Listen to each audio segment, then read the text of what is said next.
Ladies and gentlemen, we have a mammoth collection of odd and unusual entertainment. Guaranteed for your instruction as well as the music. Get right up and buy your tickets. On the inside, you'll see one of the greatest shows you ever saw in your life.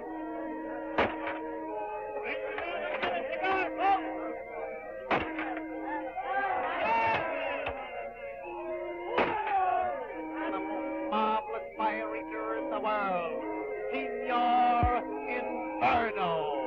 Here we are, folks. Now, you ought to be the judges. You're absolutely to be the judges. From what you've seen on the outside of this marvelous, tremendous show, just think what we must have on the inside. I asked you, what must we have on the inside? All right. What have you got on the inside? You keep out of this. I wasn't talking to you. Oh, did you hear what he said to me? I never was so insulted in all my life. Why, you don't mean you're really going to close down the show, do you, Sheriff? I'm sorry, Mr. Gregory, but those are my orders. Unless you have the money to settle this account.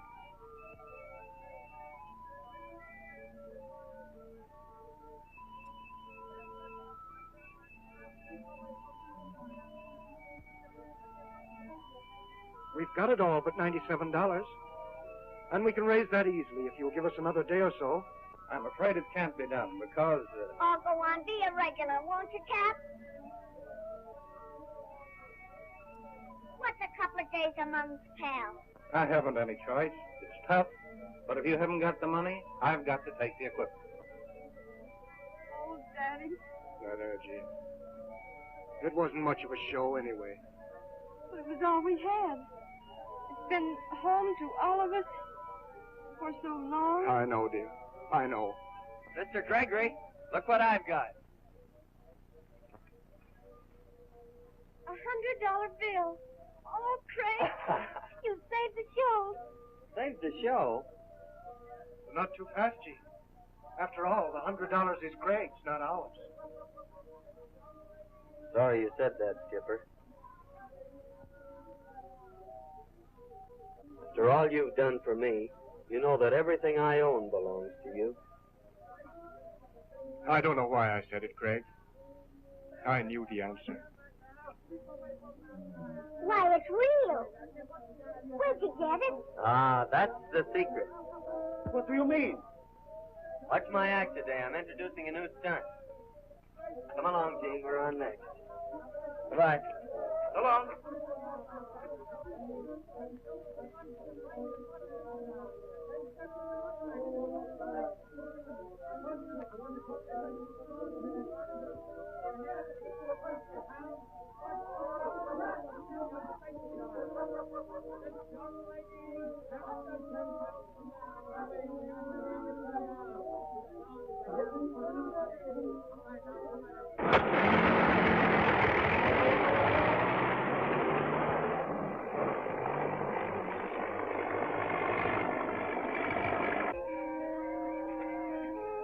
Hey, get out under my feet, you little squid. Don't get personal, you big palooka. It's guys like you that make birds like me hate guys like you.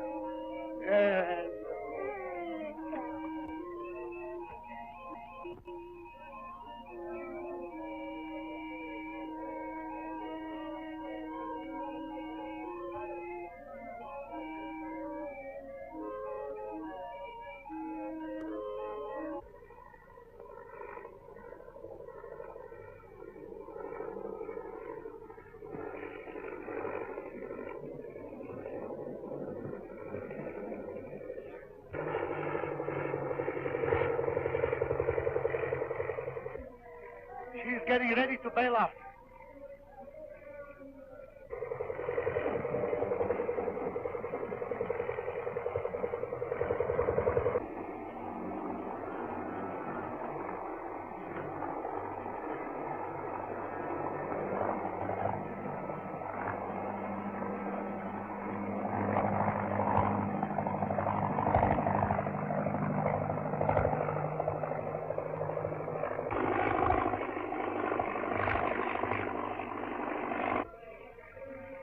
Look, the plane isn't firing.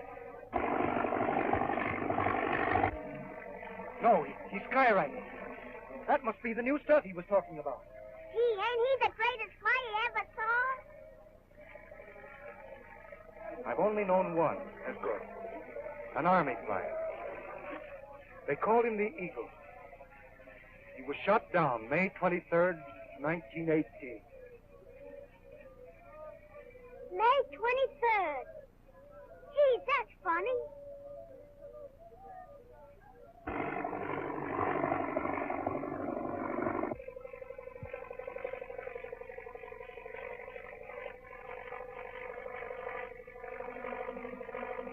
In the far corner is where I suggest erecting the new addition to the plant.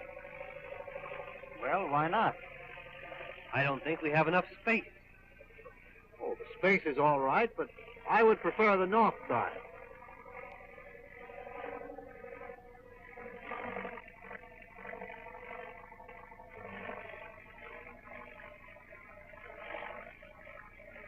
Think. Doesn't that date mean anything to you?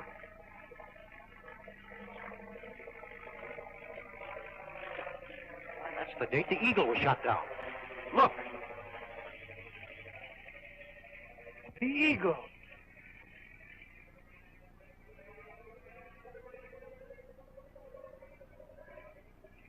Yes, well, that's all very interesting, gentlemen, but now to get back to the new addition to the plant. That can wait.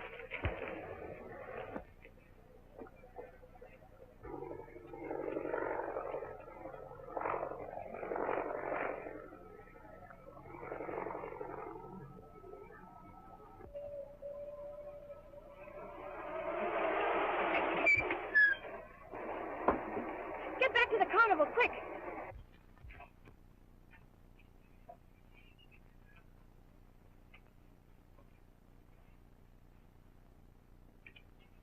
What is this all about, gentlemen?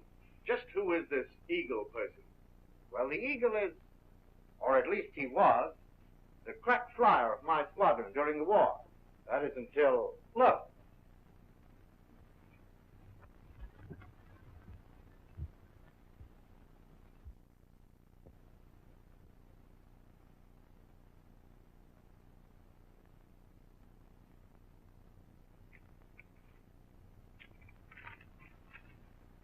You shot down the Eagle and stole his invention. His shadow has returned. Prepare to pay. Signed, the Eagle. That note hints that this factory is founded on crime. And as your manager, I demand an explanation.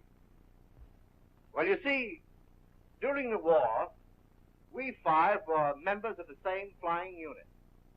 Our ace pilot was known as the Eagle. On May 23rd, 1918, he was flying a captured enemy plane over their lines, trying to land a spy. One of our own planes brought him down, thinking he was an enemy. What does he mean when he makes reference to the stolen invention? We have no more idea than you have. Whoever is responsible for those messages can easily be traced. There's a stunt flyer that arrived in town yesterday with the Carnival Company. Good idea. Follow through on that, Green. I'll go down there now.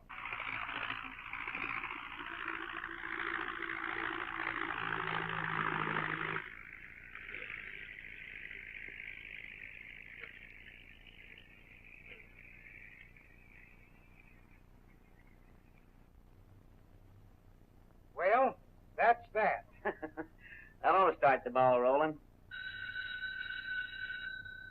The Eagle. Hello? Green's on his way to the carnival. You know what to do. Okay, boss. Things have started. Green's on his way to carnival.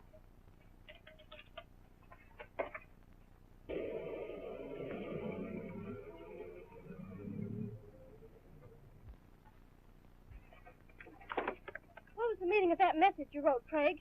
Well, just an ad of some sort, I suppose. But who paid you to write it? Well, I don't know. It came in a blank envelope with a $100 bill attached to it. What's troubling you, Gene? Oh, don't you know who the Eagle is? No, why? Gene, wait!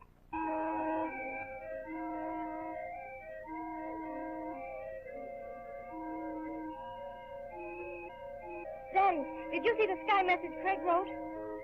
Yes. What did it mean? I don't know. Where can I find that skywriter? Well, there he comes now.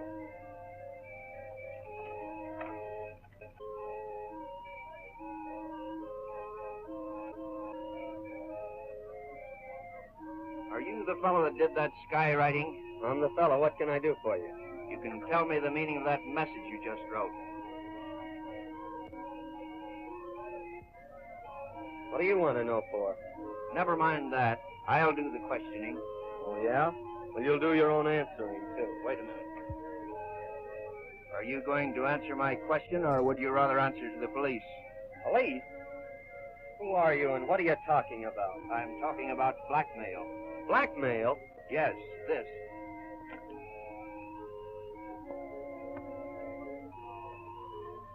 You shot down the eagle and stole his invention. His shadow has returned. Prepare to pay. The eagle. What is it, G? Who is this gentleman? Why, aren't you Green of my old flying unit?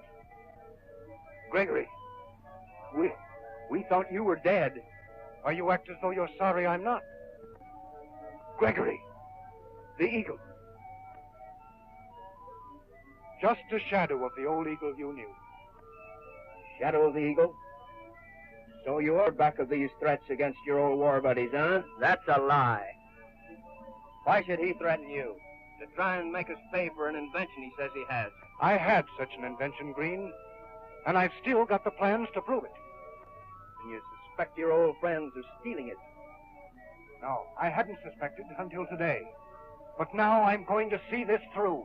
Yeah? Well, if you think you're going to blackmail us... I think you better get on a the lot while you're still in one piece.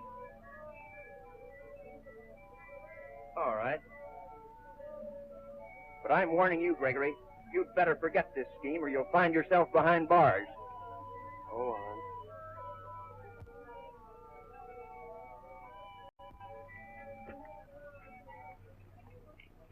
Greg, his plans mean much to you. They're in an army trunk in his tent. Big one over there. It's not true, is it, Daddy? You're not threatening those men. Oh, why shouldn't I threaten them? Didn't they try to kill me? I see the whole plot now. Evans ordered me up in an enemy plane. Green and Danby shot me down with a perfect alibi. Daddy, please. And now they built a fortune on the invention they stole from me, while we live from hand to mouth. Poverty-stricken Daddy. carnival Daddy, troopers. please don't.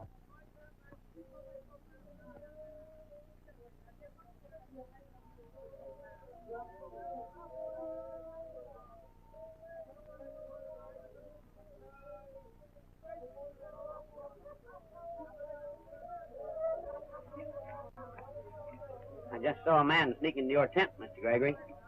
Your plan.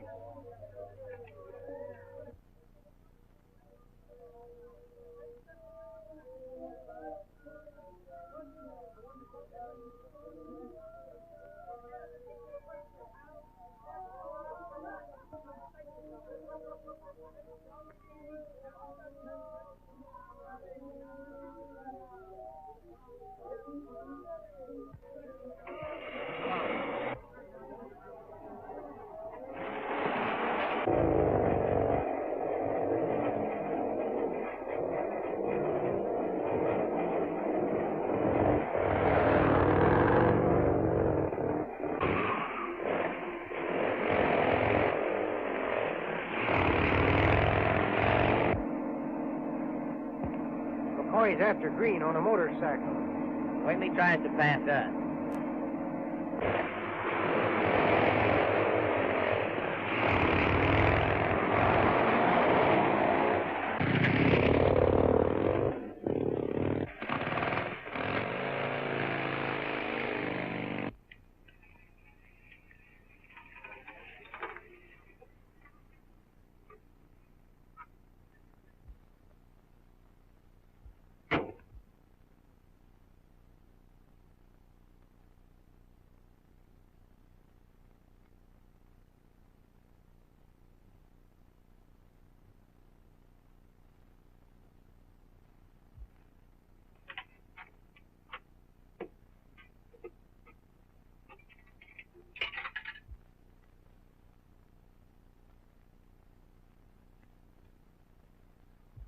Sandy, this is Green talking. Call a meeting at the office tonight. Yeah, and get this. Gregory is alive. We've got to act quickly. Goodbye.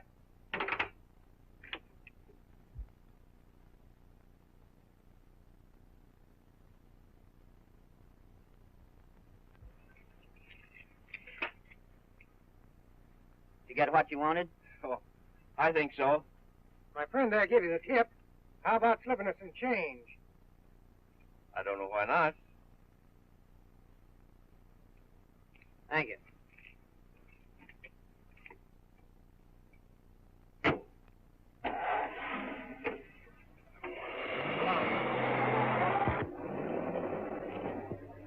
Sure.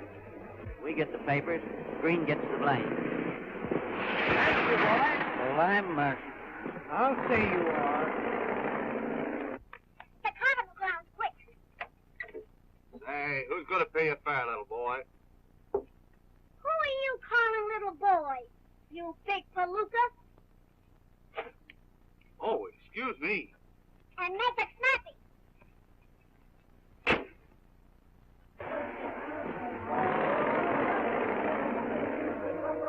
Ladies and gentlemen, let's see this. Aha, right this way. Look at that man. That doesn't work, does it? No, he says it doesn't. 13. Inside. Thanks. I got him. Oh, let's tell Dad. All right. Daddy! Daddy! Oh, Daddy!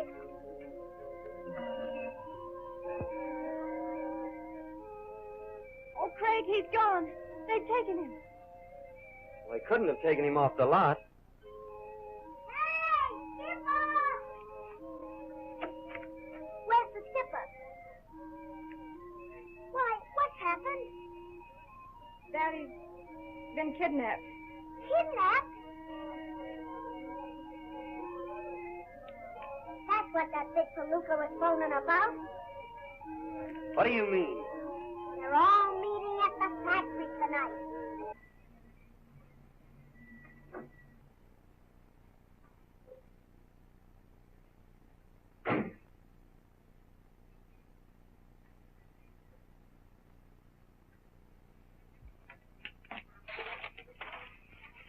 Don't squirm, Green. You might break your arm. So it's you, eh? Well, what's your game? I'm here to find out what your game is. We're going to that meeting together. Lead the way.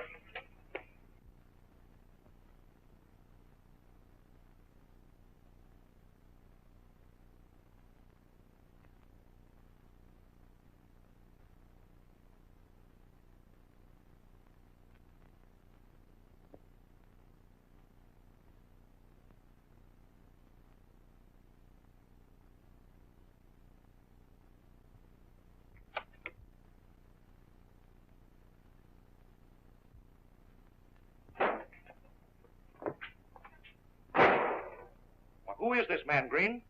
And what does it mean? It means Gregory is behind these threats, and this fellow's working with him. That's a lie, Green. You men are out to get Mr. Gregory.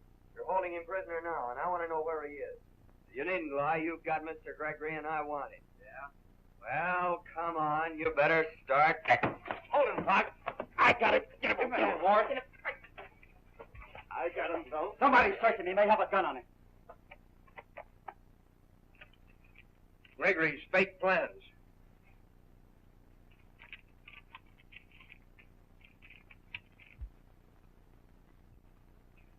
Blank paper. What have you done with the plan?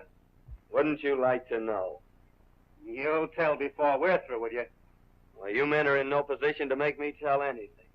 Oh, yeah? Look. Another sky message.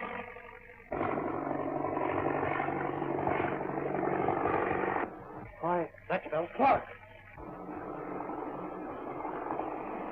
He's drawing a line through Clark's name. I wonder what that means. Well, it looks like I'm a marked man, doesn't it? The eagle has struck. Turn on the light. He struck Clark down. Don't let him escape.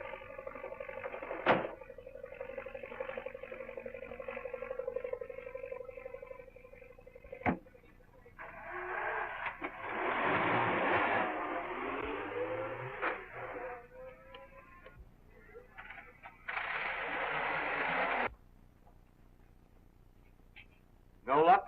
No, not a trace of him. Let's see how Clark is. Why, the body's gone. Well, who could have taken it? Well, probably the man that shot him. Gregory's behind all this. Why, we're none of us safe. I'll call the police. Wait. Why, we can't afford to have the police in on this. All right. Then we'll take matters in our own hands.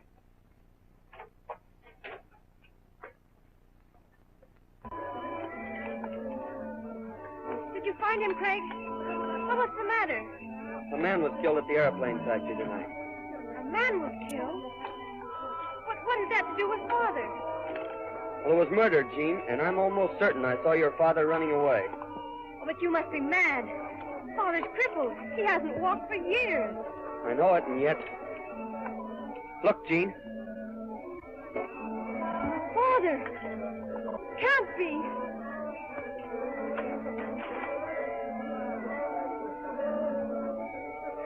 Daddy! So you can walk. Oh, why did you keep it from... I only meant to wait until I was fully recovered. So it was you I saw at the factory. Yes, I was there. But I didn't kill Clark. Then why did you switch the lights out? I only did it to save you. So, you did it to save him, huh?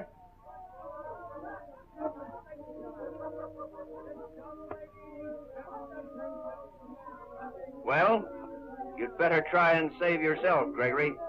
Take him. What are you going to do? Do? What do they generally do with murderers? Oh, but he hasn't killed anyone. I know he hasn't. We heard what he said. He's a self-confessed killer. Here, stand aside, McCoy. We're going to take him. Over my dead body, you big palookas. Oh, We've got to work fast. They'll be in here after us any minute. Get to the airplane, Skipper. It's your only chance. Hey, Rube!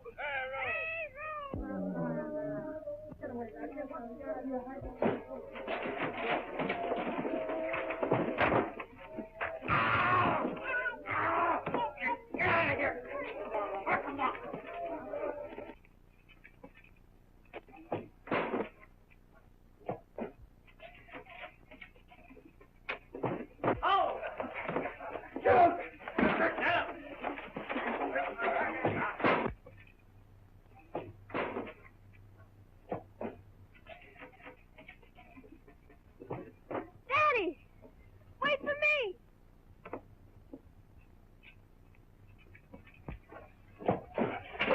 there, that's the way. Give it to us good.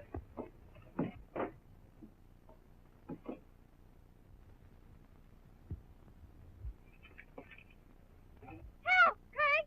Help!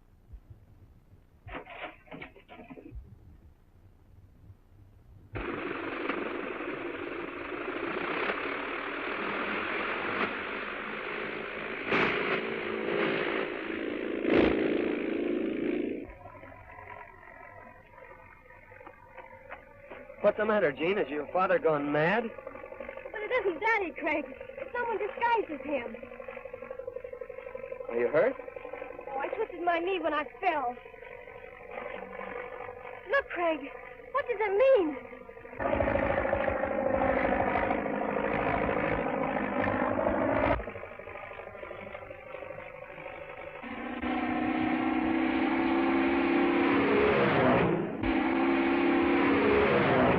The tents will take fire. We've got to help. Oh, I can't walk, Craig. Look! He's headed this way! Going to crack.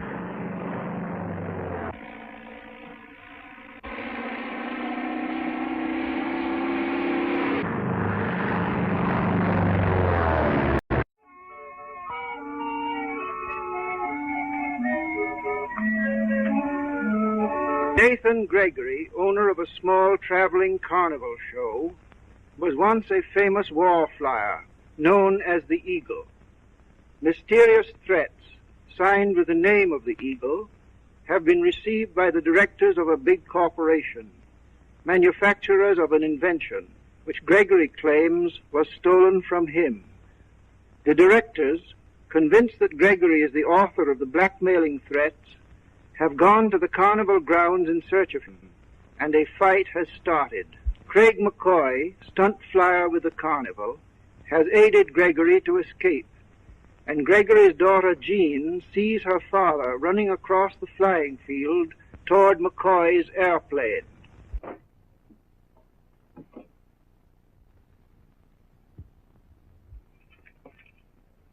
Help, Craig! Help!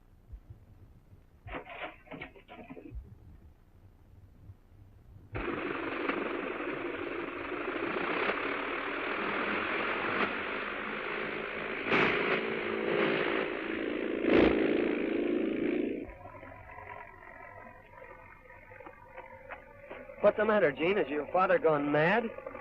But it isn't Daddy, Craig. Someone disguises him. Are you hurt? Oh, I twisted my knee when I fell. Look, Craig. What does it mean?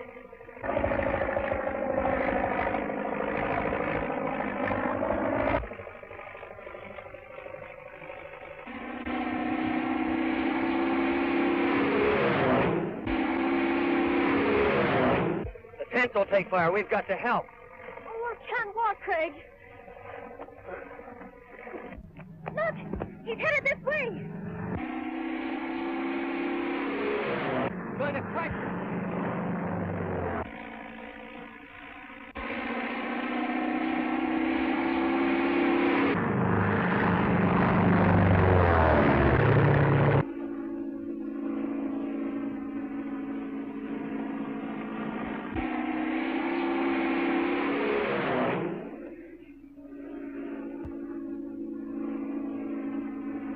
You're right, Jean. That couldn't have been your father.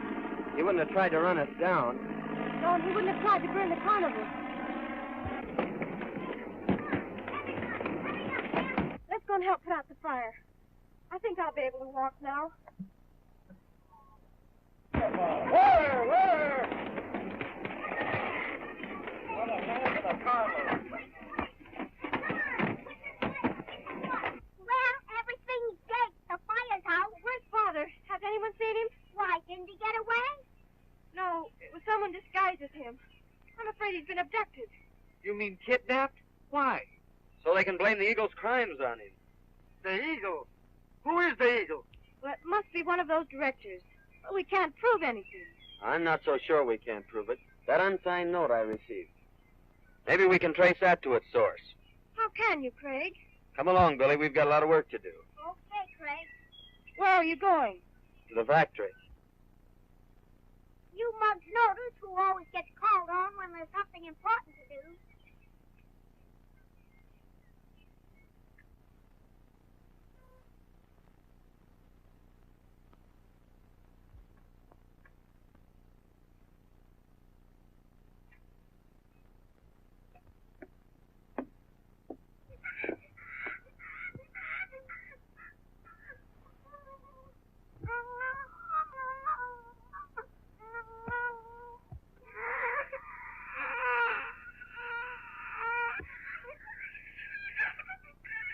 Well, I'll be doggone.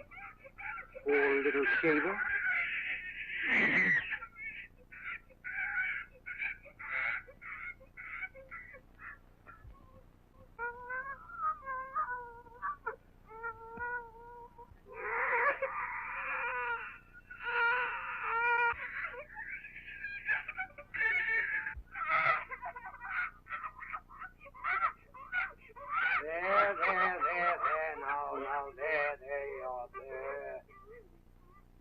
Well, now, that ought to hold you till I get back. And don't you take any wooden nickels.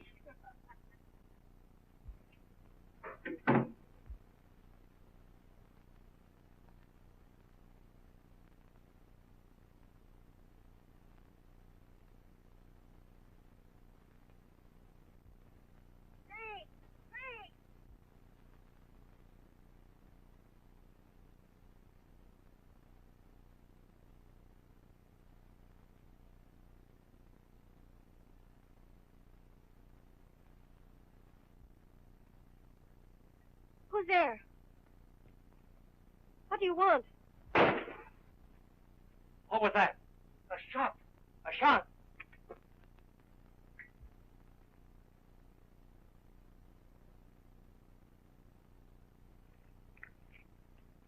What are you shooting at, Jane? Somebody pinned this note on my tent. Let's read it and see what it says.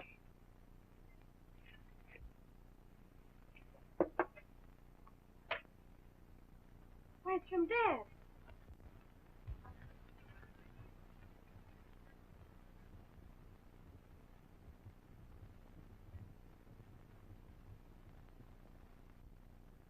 Are you sure it's your father's writing?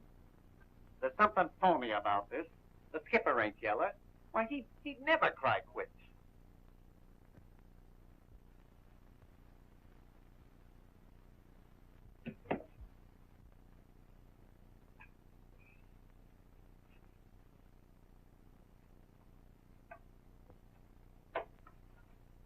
Nice work, Billy. What I'm looking for isn't here, that's certain. Now, you stand guard in case anyone comes, and I'll search the other rooms. Okay, Craig.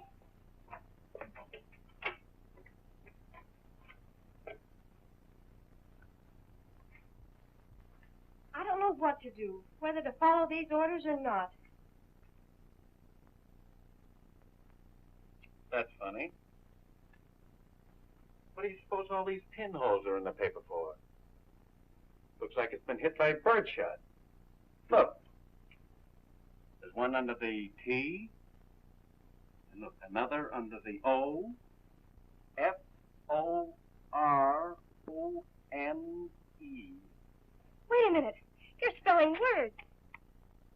It's a message. Look. W-A-T-E-R-S-T. That might be street. It is. 241 Water Street. H-E-L-P-Q-U-I-C-K. Don't you see? Someone made him write it, and he took this way to let us know where he is. That's it. I knew the skipper wasn't yellow. Come on, let's get going. Oh, but we can't all go. Honey and I'll be enough. You've got to stay here to open the show if we don't get back in time. You're going what I was after. What is it? It's a desk calendar, and it's a director's. You stay in the next room, and if I need help, go for it. You bet.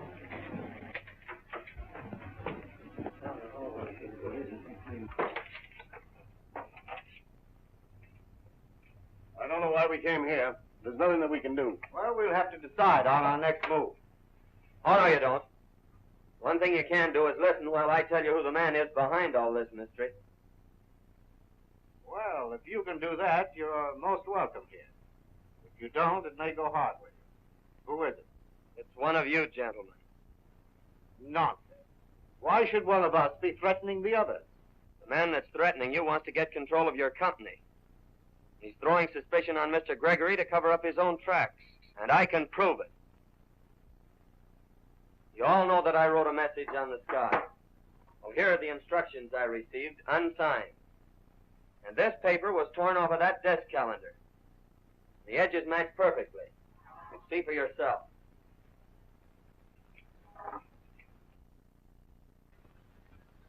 It's true. They match exactly. Gentlemen, I resign. I can't afford to be connected with an organization that is founded on crime. I'm through. You're not through, Ward. As far as we know, you may be the Eagle yourself. Why? I'm sorry, Ward. But get this. We got into this mess together, and we're all going to see it through. Innocent men don't run. Well, now, just a minute. Whose office did you find this in? I don't know whose it is. The pad was in that room. Why, that's Clark's office. Why, Clark couldn't have been the Eagle. The Eagle killed Clark right here in this room last night. Are you sure that Clark was killed? By George, we're not sure. Why, we saw him right there on the floor. Yes, but when we came back from searching the corridor, the body was gone. You mean it may have been a trick to throw us off the trail? Why not? It wasn't a trick. There's a blood spot where he fell. Are you sure that's blood?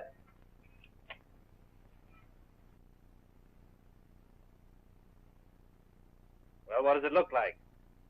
Well, that isn't blood, it's iodine. Iodine? Here, let me see. See if the bottle's still in the washroom. Why, it's Fluff! Is he dead? No, but he's unconscious. Someone get some water and try to bring him to.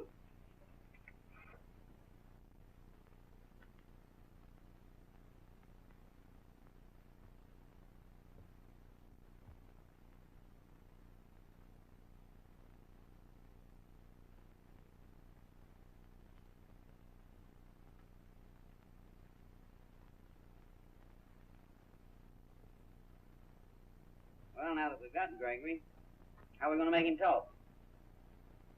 Wait till he comes to.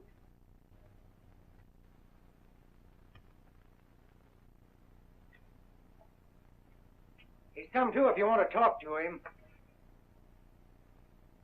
Now we'll find out what the eagle wants to know.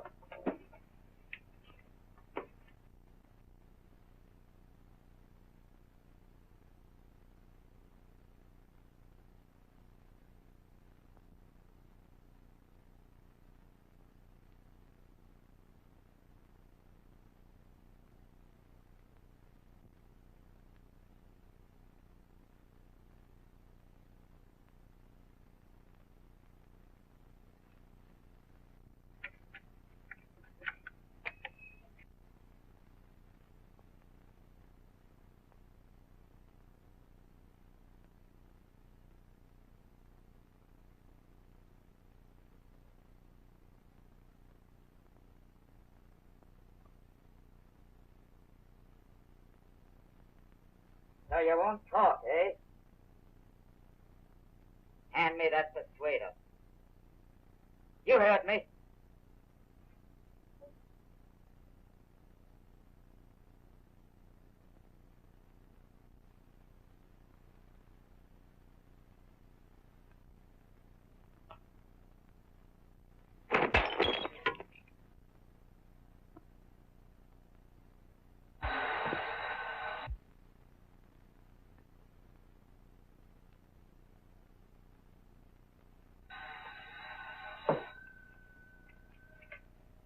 Hello? Okay, boss. Just a second. Go ahead. Okay, I got you. McCoy's at the factory, and he's getting too close to the truth. Well, what are we going to do? Throw a wrench into the machinery. Well, if you didn't write this, how does it happen that McCoy proved that it came off your own desk pad? Well, because he wrote it himself. What? Wrote it himself? Yes. When I came to last night, I was lying on the floor in my office. And he was bending over the desk, writing on the pad. Well, that's a lie. Here, wait a minute. It was he that tied me up and put me in the closet. Yeah? Wait a minute. Your little trick didn't work, McCoy. We were right all along. Gregory is the eagle, and Mr. McCoy is working with him. Hello? You stand in the shadow of the eagle. Unless McCoy walks out of the factory, a free man. One or all of you will suffer the consequences. It's the eagle, demanding McCoy's release. How could he know that we had him? Get away from that phone.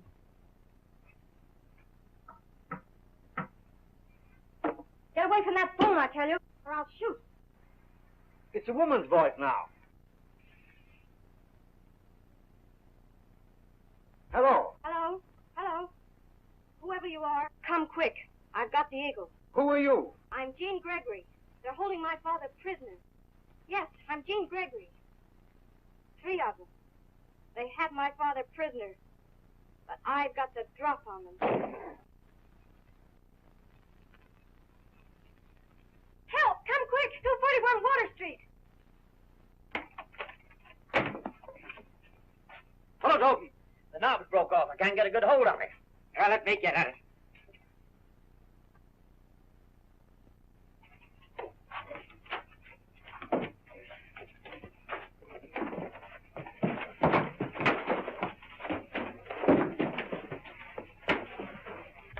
Hello! They've turned the tables on. Quick, we've no time to lose. You're not going anywhere. It's a trick of the eagle to get McCoy out. It's not a trick, I tell you. Jean's life may be at stake. Look! The shadow of the eagle.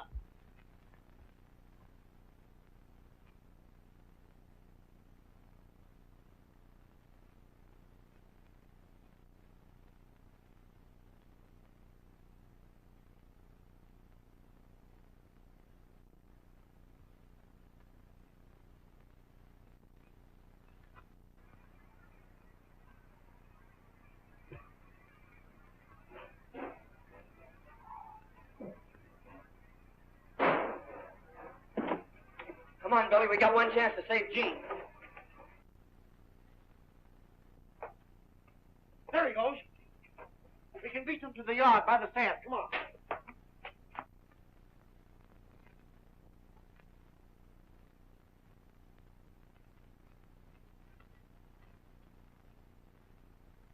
Duck low, Billy. We're going to have to crash that gate.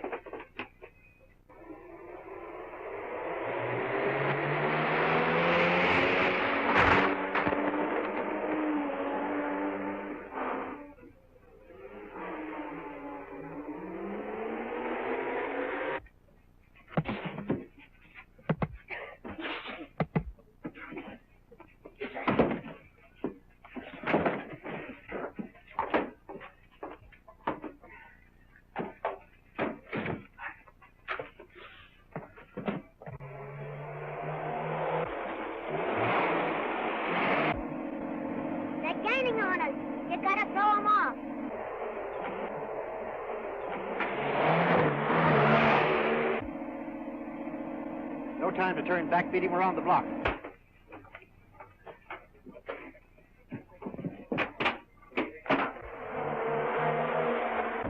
That's great. You lost him.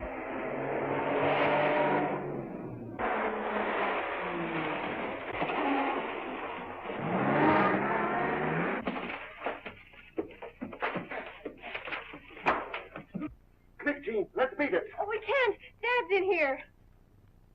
It's locked. Look, we can reach him along the scaffold.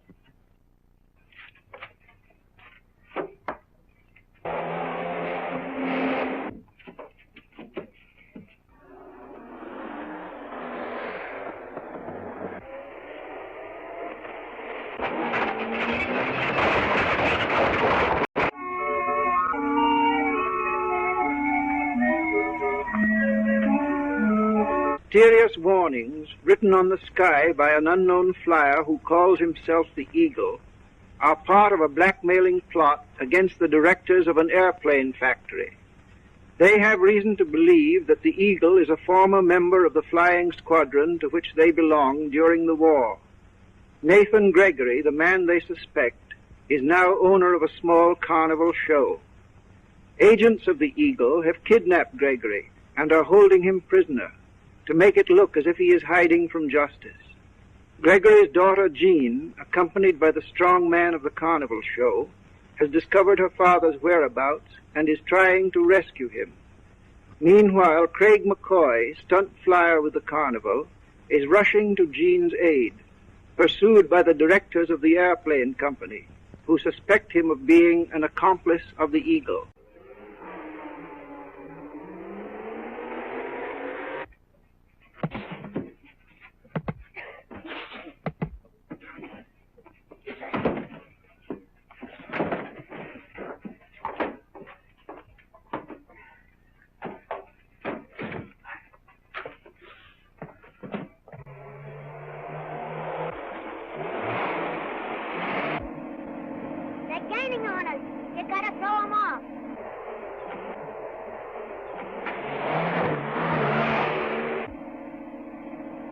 No time to turn back, beat him around the block.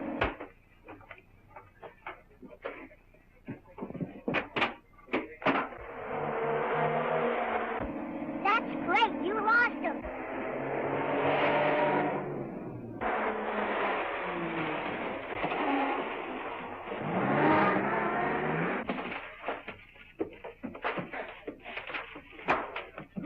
Quick, Jean, let's beat it. Oh, we can't. Dad's in here.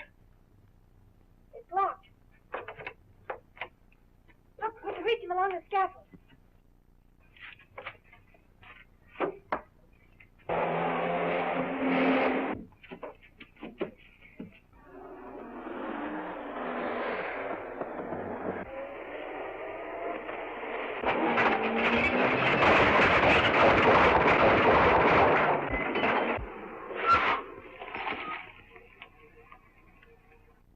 Well, that finishes McCoy. Now we'll get Gregory.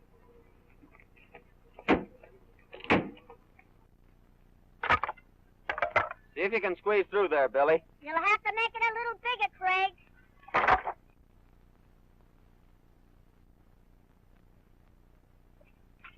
You two bring her along. I'm going to get out with Gregory. Okay.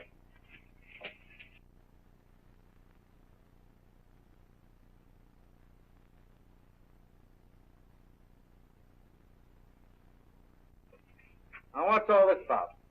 These are the men that are holding my father prisoner. He's in that room. Not so fast. You two men come along. We'll look into this mess.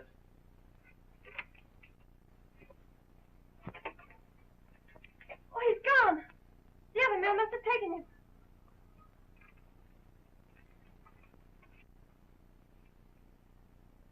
Well, Gregory certainly has been here, as she said. Of course he's been here. Held prisoner by these two men. And another one. Why were you holding Gregory? We were trying to hold him for you. For us? What do you mean? We're private detectives. This girl and her father came to us with a scheme that sounded crooked. That's a lie. What was the scheme? They wanted us to help decoy you gentlemen here, so as Gregory could trap you. It isn't true. Quiet. We've heard your story. Go on. Well, we let the girl phone you, then jumped them. But Gregory got away. It's a mess of lies from beginning to end. My father was brought here a prisoner. I found out where he was and came here with the hope of rescuing him. He's only stunned. You stay here and bring him to. I'll go see what's going on upstairs. I spent half of my life taking care of this big palooka. Well, once more won't hurt you. I swear my story's true, but I have no proof. No more than these men have. Both stories seem to check up, but I don't know which to believe. Come in here. Look what I found.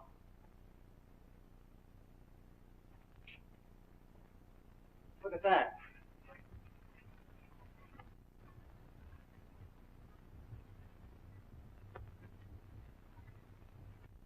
Well, this seems to clinch the case against you and your father, Miss Gregory. Where is he? I tell you, I don't know. These men have him hidden away to make him appear guilty. Very well. Since you won't talk, I think we better call the police. Wait a minute. So you'd cause this girl's arrest on the word of two thugs you've hired to railroad her father to prison. Why, you... Easy, Evans. You're not dealing with a girl now, nor a crippled old man. Why, that's ridiculous. Why should we want to railroad Mr. Gregory? Because you're afraid of what he can tell about you. Afraid he'll tell how you crippled him and stole his invention. You dare accuse me of... This is for Mr. Evans. For me? That's strange. No one knew I was here.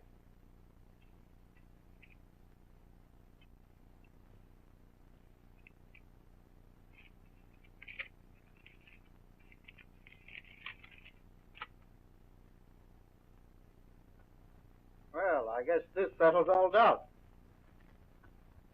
It's signed a friend and reads, I dare not tell my name, but Miss Gregory knows where her father is hiding. Is there any answer? The answer is that this young lady is going to police headquarters. Quick, Gene, make a run for it. I'll try and hold them. Father!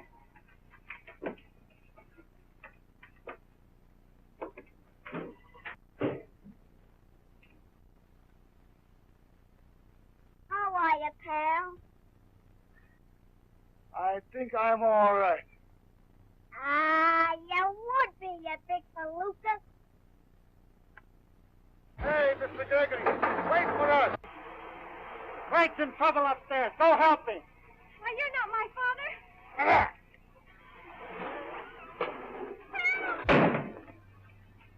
Help!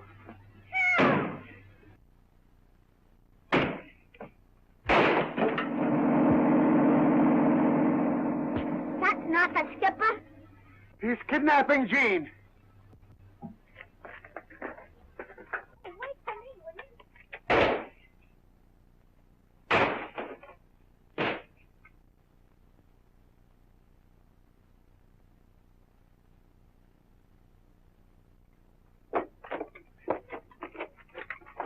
Give me that motor.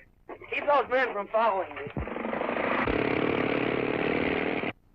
Hey, bring that block.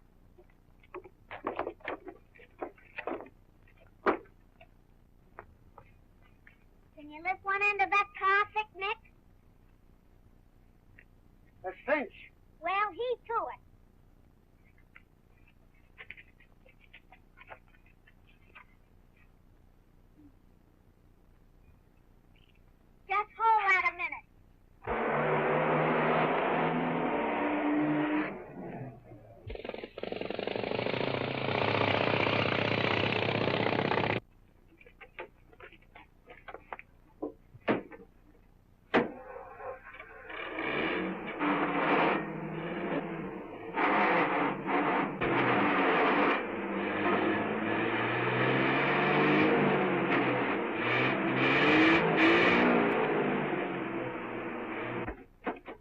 Something's wrong with the car. Maybe a brake's on. You got it in gear. Yes, the gear's all right. What's the matter, mister? Won't your car start? Go peddle your papers, little boy.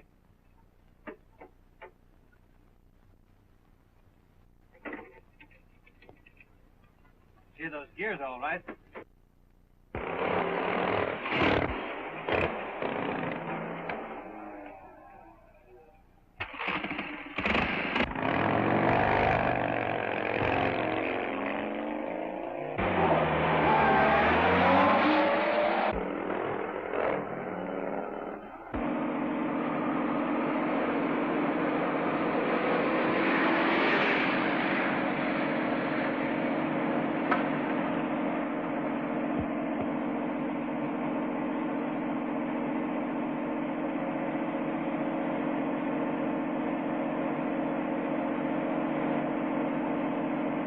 May as well give up, Clark. I've got you. I'll take you both with me for a long ride.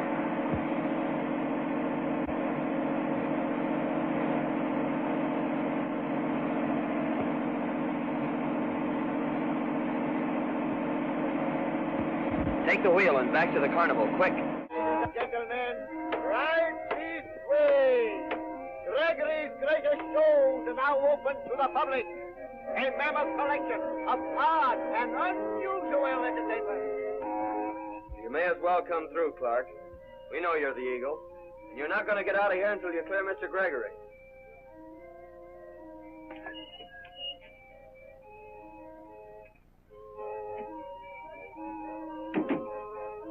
McCoy has Clark here somewhere.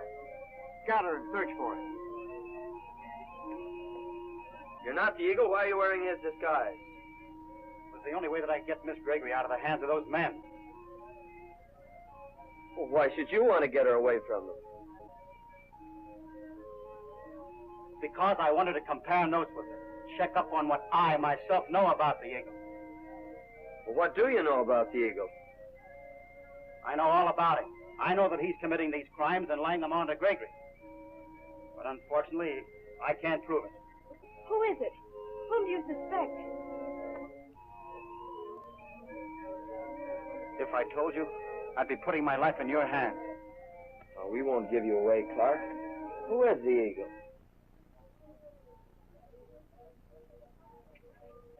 I've seen enough to know that it's a member of our own firm. And the last one that you would suspect. It's Mr.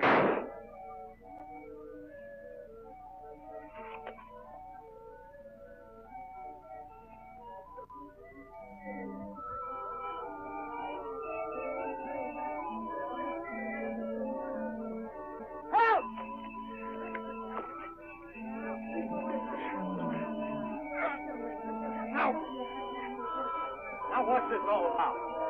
I heard a shot fire. This fella came running out, and I grabbed him. That's all I know. Craig never done it. They're framing him.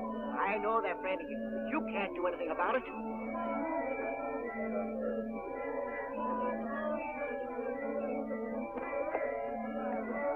Come on, let's go see where the shooting was done. The rest of you people stay here. Will it be all right for us to go along, officer? Okay, Major Evans.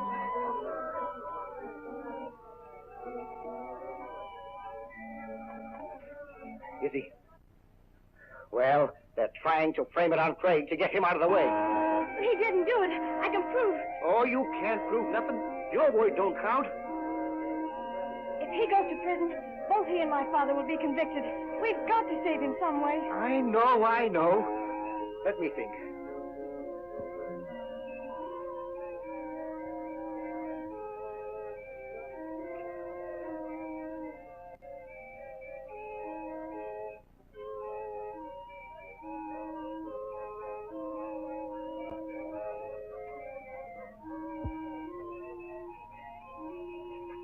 What's the meaning of this? Well, what does it look like? She got me this right, and I ain't squawk. I done it, and I ain't sorry. Where's the gun you shot him with? Why, she's got it. I laid it down so I could frisk him, and she slipped up behind me and grabbed it.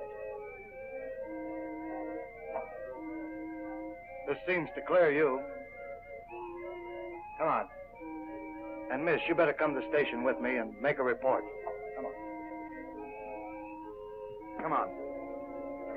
Gene, what does this mean? I know Kelly didn't do it. Your eyes gave you away. He knew they were framing you and did it to clear you. Well, I can't let him make that sacrifice for me. Oh, we can prove him innocent whenever necessary. If you go to jail, who will fight Father's battle? I don't know, but I certainly can't let... You and I are going to have a talk together privately, and you're going to tell me plenty. You can't scare me. You ain't got any gun in that pocket. Are you sure enough to take a chance? Don't forget, I know you tried to hang that killing on me. Okay, you win. Where will we go for the confab? Over there where there's no chance of eavesdroppers.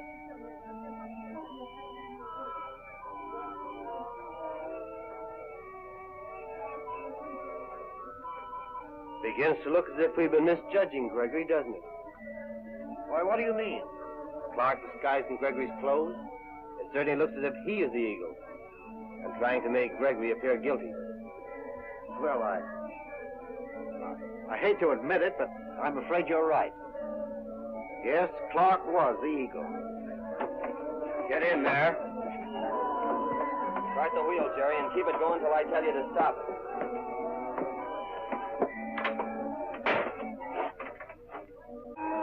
Look! Another sky message. That means that Clark was not the eagle. Why, he's spelling Clark's name. I wonder what that means.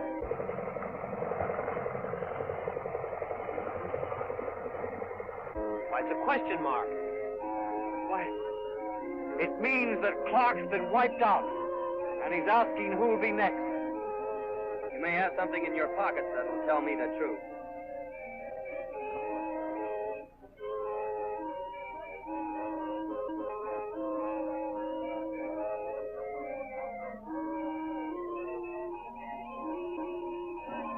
Mr. Gregory's stolen plans. Well, what of it? Whoever stole these plans is working for the Eagle. I didn't steal them. Well, you'll go to jail. Unless you'd rather tell who did steal them. Okay, I'll tell. Look, a message from the Eagle. Look, Major Evans. Why, it's McCoy fighting with that stranger. That's no stranger to us. It's our boss. Your boss?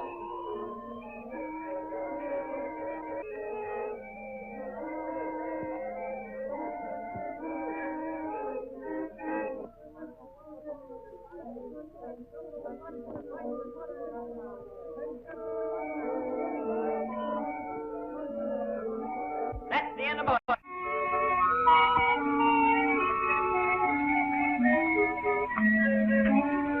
Directors of an airplane factory have been menaced by mysterious threats, written on the sky by an unknown flyer who calls himself the Eagle. Circumstances cast suspicion upon Nathan Gregory, owner of a small carnival show, who claims that the directors stole from him an invention that is worth a fortune. Gregory's daughter Jean, convinced of her father's innocence, is fighting hard to clear him of the charge. Meanwhile, Craig McCoy, stunt flyer with the carnival, is trying to recover the plans of Gregory's invention from an agent of the mysterious Eagle. You may have something in your pockets that'll tell me the truth.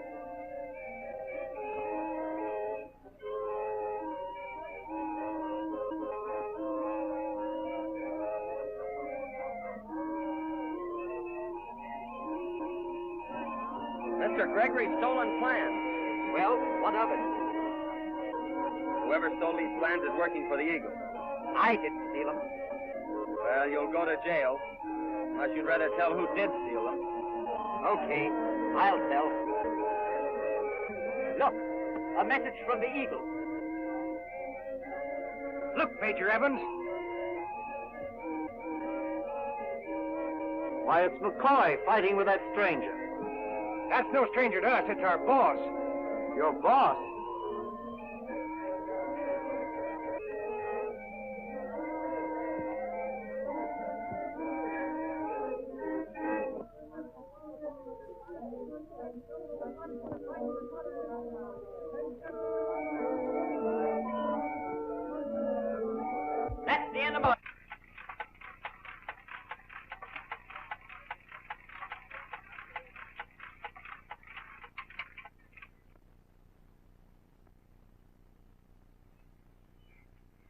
Quick!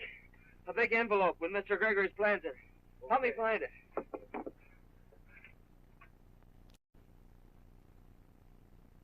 Give me those plans, I tell you. Give them to me.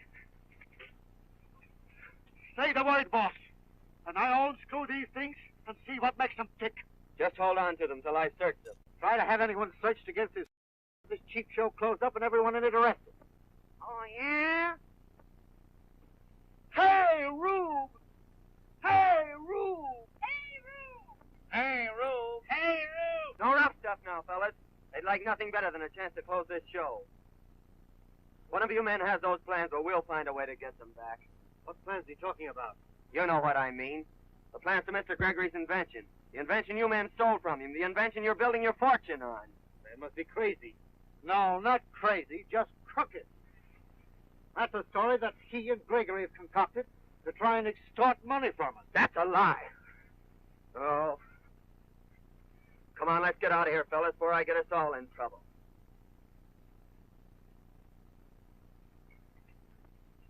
And it's guys like you that make birds like me hate guys like you.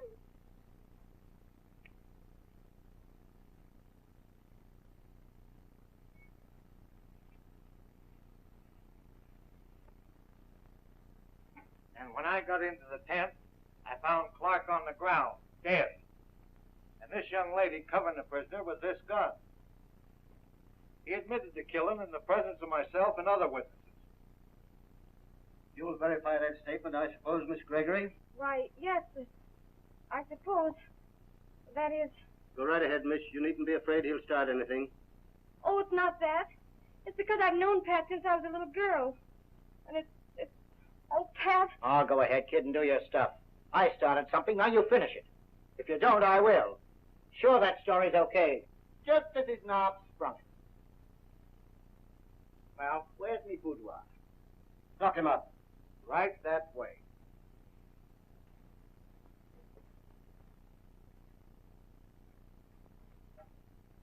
Is this all you want with me? Not quite. As a matter of form, do you identify this gun as the one Clark was killed with?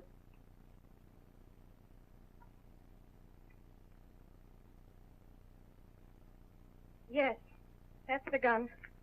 That'll be all. Could I speak to the prisoner before I leave? Well, yes, I guess so. Look, take the young lady back to Kelly's cell. Miss Gregory wishes to see the prisoner.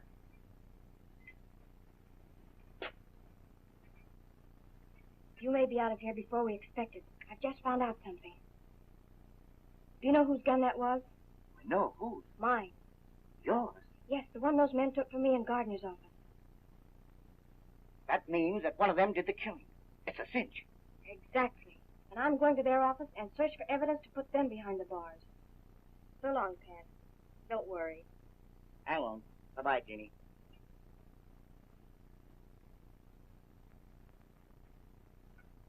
It's certain that they're holding Mr. Gregory prisoner so it'll make him appear guilty of the Eagle's crimes.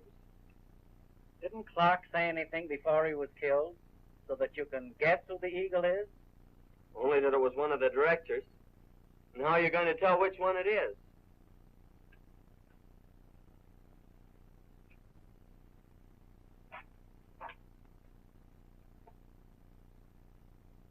Maybe we can find out which one it is. How? We'll get them all together at the factory, and then we'll send word that Gregory is escaping. Yeah? I don't see how you're going to get them all together. You ain't supposed to do any thinking, you big palooka. You're paid to bend horseshoes. Quit picking on Heine, will you? He's got plenty to do. Now, your job's all set. Oh, yeah?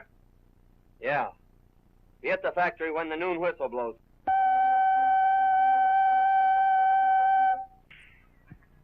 Number 2. Number 2. Number 12. Number 12. Number 13. Number 13.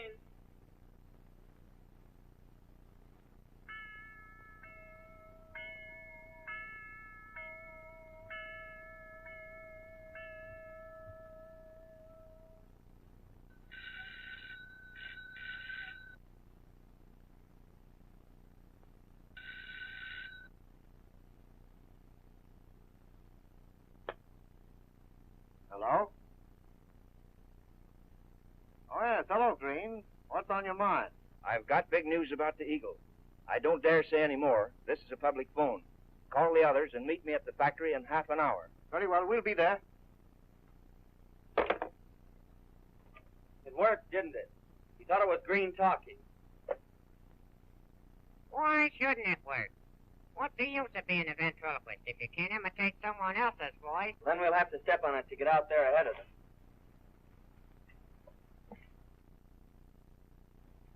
Hello. Okay, boss, I got you. Right away. We've got orders to head for the factory and stand by. The director's a meeting. There's something in the wind. Come on. Let's go.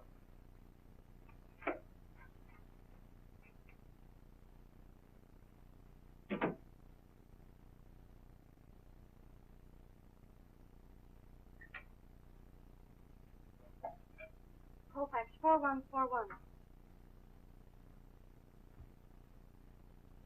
Send a taxi to 241 Water Street, quick.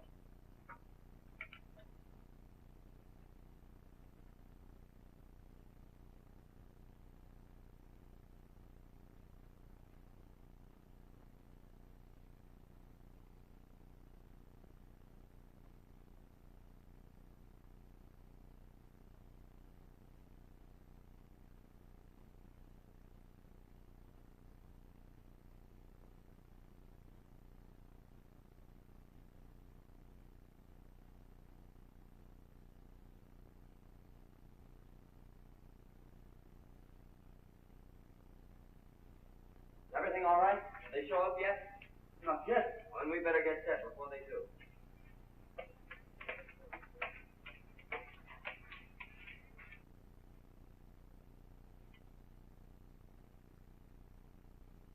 That's not the director's room. I know it isn't, but I'm going to wait in here where I can hear everything.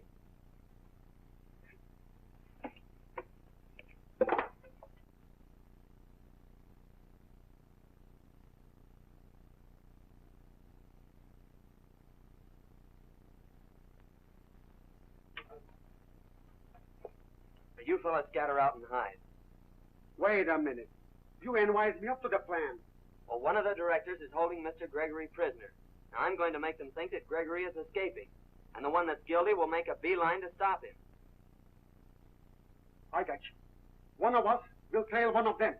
Right. And try not to gum up the work, you big palooka. Right.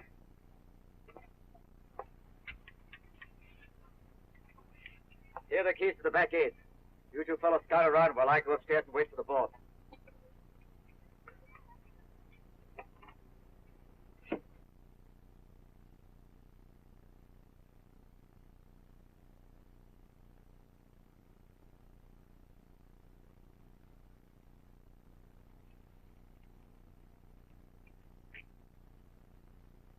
Better leave the gate unlocked. We might have to clear out of here in a hurry.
Who are you? How did you get here? Strong man from the carnival. tied me up and took my badge. The strong man? Yes. That means McCoy's up to something. We better get upstairs and hip Gardner off quick.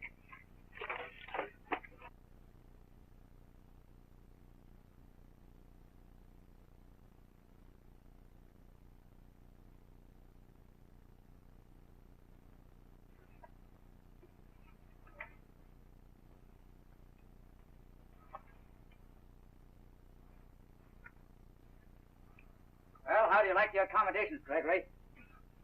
You can't keep me here much longer. Don't worry. Your friends will never find you. Don't be too sure about that, Gardner. Craig, my boy. We'll have you out of here in no time.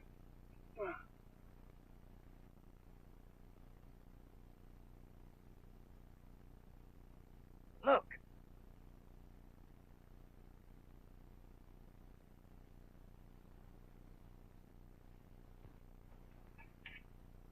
Hello, hello. Hi, Green. Pretty good. Well? What do you mean, well? Didn't you phone me that you had something important to tell us? I did not. Didn't you phone me to meet you here? You stand in the shadow of the eagle. Gregory has escaped and is on his way to the police. Who said that? No one in this room. Must be someone in the hall. Or on the fire escape.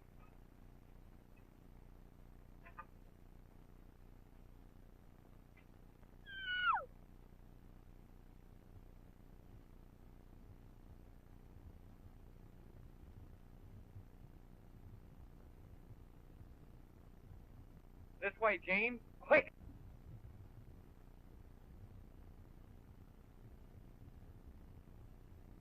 Those birds will take care of her. We'll go on up and report to the boss.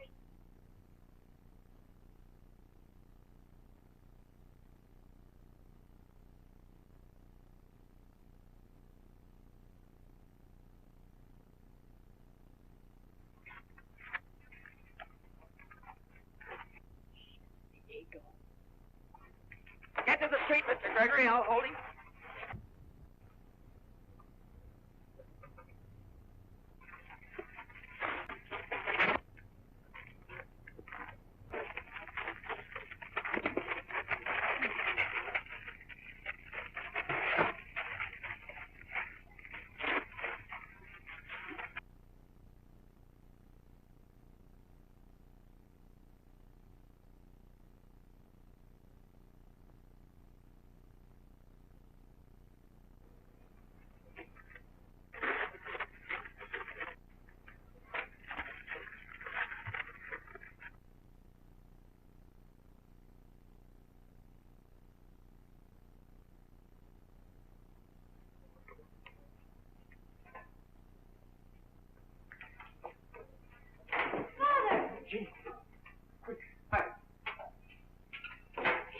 Gregory!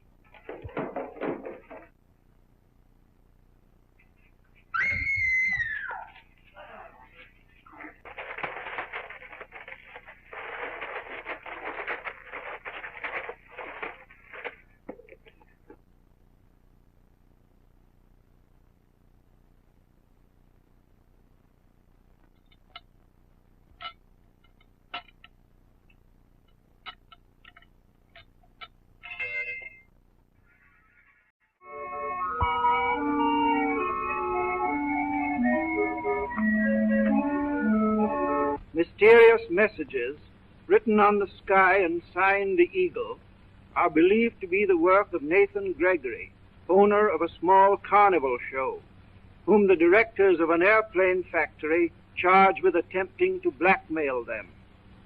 Gregory, in his turn, accuses the directors of having stolen from him an invention that is worth a fortune. Gregory's daughter, Jean, frantic with anxiety because her father has disappeared mysteriously, has trailed 2 agents of the Eagle to the airplane factory. Meanwhile, her friend Craig McCoy, stunt flyer with the carnival, is also at the factory, accompanied by the strong man, the ventriloquist, and the midget.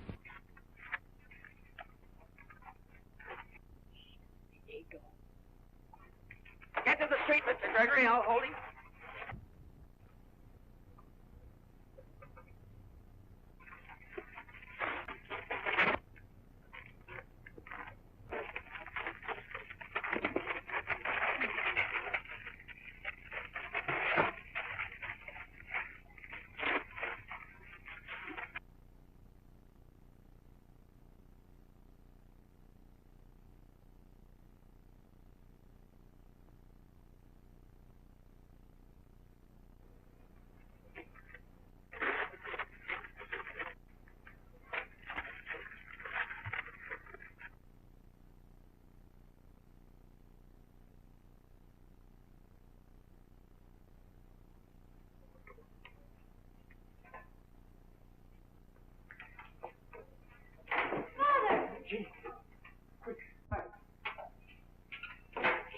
Gregory!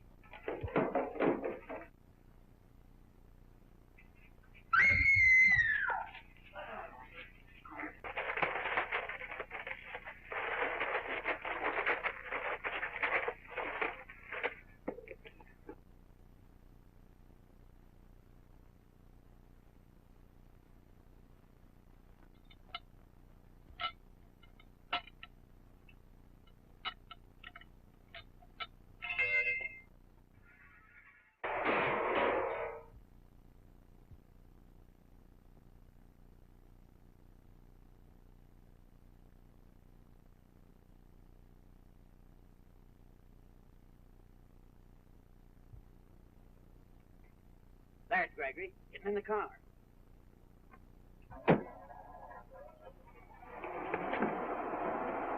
So you thought you'd get away from us, did you?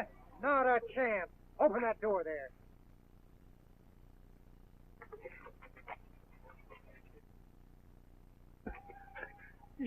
You'll never get me back to her alive. Hey, what's this all about, you two?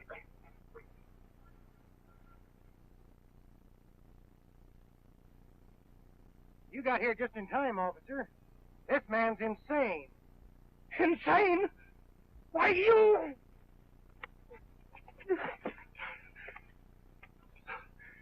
So the end's insane, eh? Yeah. Persecution mania. Thinks he's an inventor whose plans have been stolen. Imagines he's being held prisoner by enemies. You are. Oh, I am an inventor. My invention was stolen, and I have been held prisoner by the directors of that corporation. There, see? Yeah, too bad. One of you boys drive the car and we'll take him down. Oh, but I tell you, it's all a mass of lies. I am an inventor, and I... Sure. But officer... I understand. Come along. Tell me all about it now.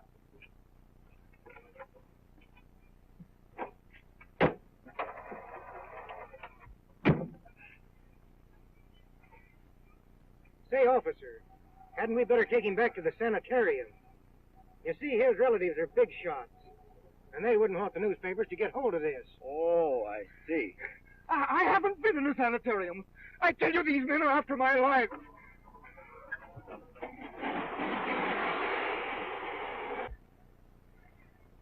Gregory is the eagle, all right. This time we actually saw him. Yes, there's no doubt of it. Look, another sky message.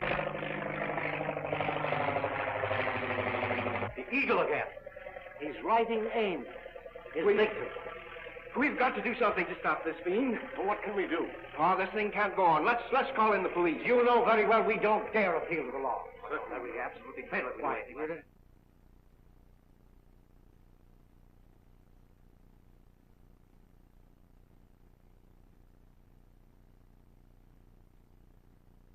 She's suffering from shock more than anything else, I think. Night's rest will take care of that, I'm sure. It's enough to shock anybody being attacked by a madman. Madman? What's happened? Where's my Now, father? you mustn't talk. You'll only excite yourself. But I want to know what happened and how I...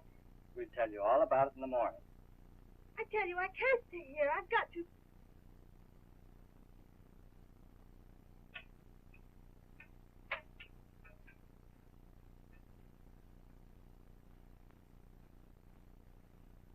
There now, you've got to rest. Be a good girl and try and sleep. Well, I've got to get back to my beat. So long.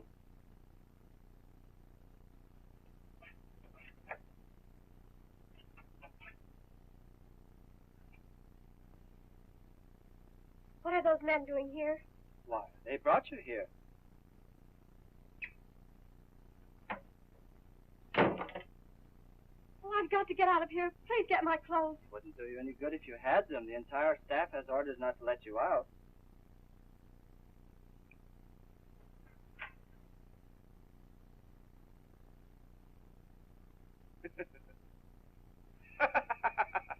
Here's a funny gag. Listen. I say to you, who was that woman that I seen you with on the street last night? And you say... And I say, let's go up there. The idea of starting to learn a new act this time of night. Nothing doing. We gotta stay up till Craig and the rest of the bunch come back from the factory.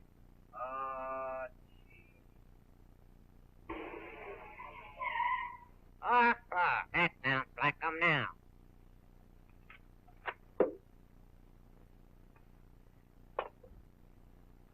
Everything worked out perfectly. Where's Mr. Gregory? Why, I haven't seen him. Isn't he with you? Well, that's strange. I thought he was ahead of us. Maybe we better go back and see what's happened to him. No, you two fellas turn in. If he doesn't show up pretty quick, Henry and I'll go look for him.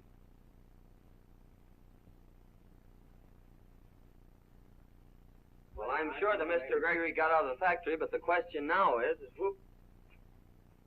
No, you don't. Get in here. So Gregory got away from the factory, did he? Where is he now? I don't know. And if I did know, do you think I'd tell you? After you robbed him, kidnapped him, and blamed all your crimes onto him? Why, you... The man's crazy. Don't pay any attention to him. I'll hold him here. You fellows go out and search the grounds for Gregory.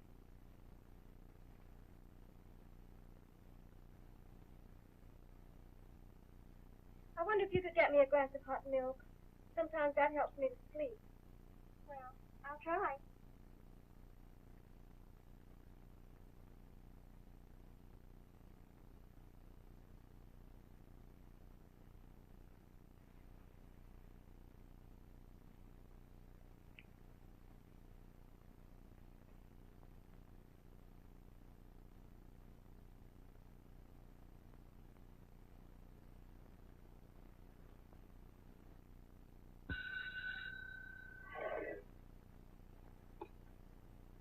Hello?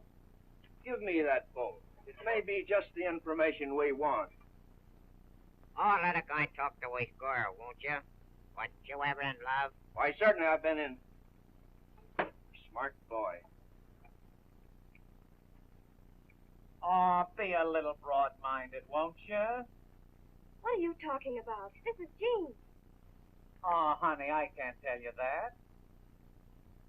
I've got visitors.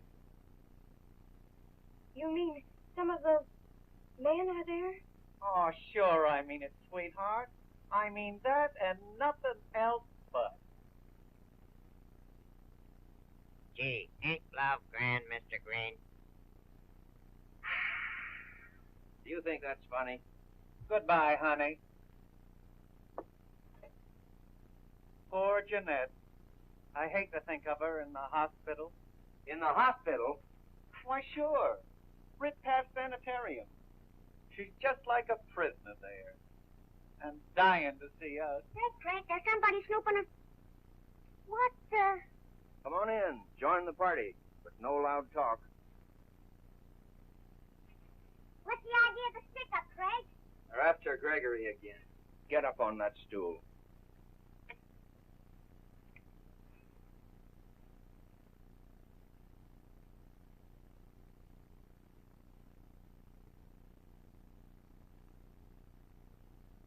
Well, if we're gonna be here all night, we might as well rehearse the act.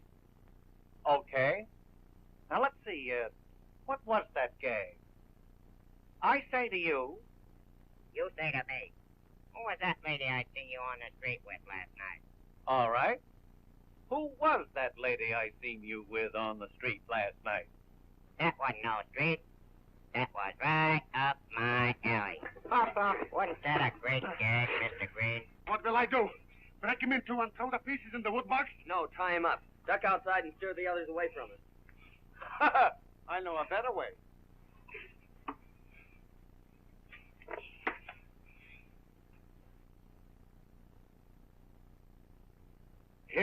fellas. I've got him over back of the Ferris wheel. Ward, he's got Gregory.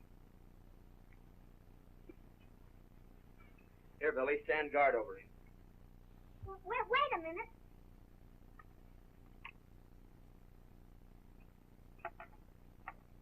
Okay, pal.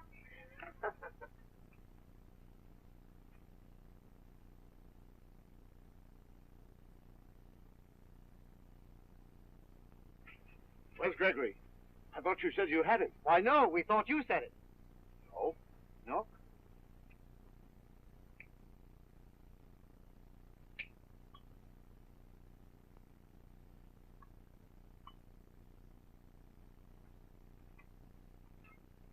There's a Dr. McCoy in the lobby to see your patient.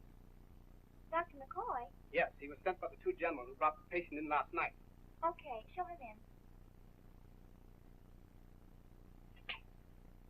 They're expecting you. Room 3, first to the left. Thank you. Good morning, nurse. Good morning, doctor. And how's our patient this morning? I think rested very nicely. Oh, may I borrow your thermometer, please? Certainly.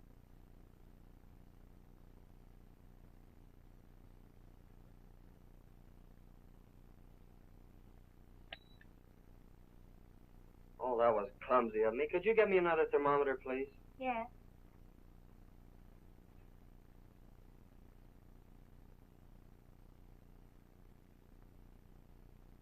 What's it all about? How did you get here? Oh, I don't know. Daddy and I were attacked in the factory, and then I fainted like a little fool. Then the next thing I knew, I was here.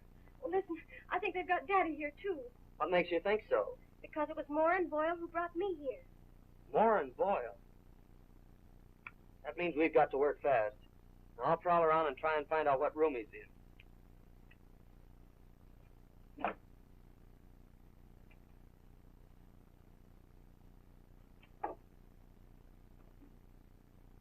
Moore and Boyle are out there now. How are the patients this morning? Both are doing nicely, I believe. Dr. McCoy is in with the young lady now. Hello? Yes. Mrs. Bromley is doing as well as can be expected. I suppose it'd be all right for us to go in, wouldn't it? Yes, I think so. You know the room. Yes, thank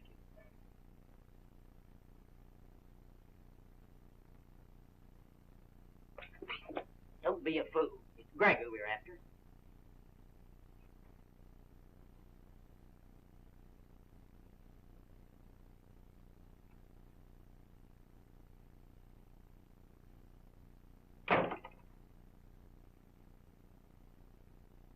There's no use getting noisy. You're going out with us, and that's that. I won't go. You can't make me go. Would you rather we'd calm you down?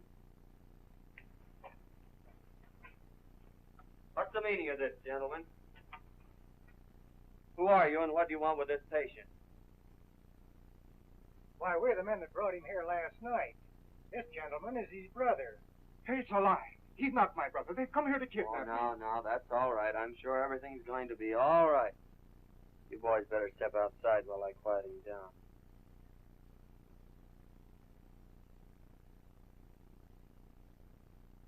Easy, Skipper. Now, the strong man's waiting outside in the car. When I give you the signal, I beat it. Craig, look out! Never mind me. You get out, quick.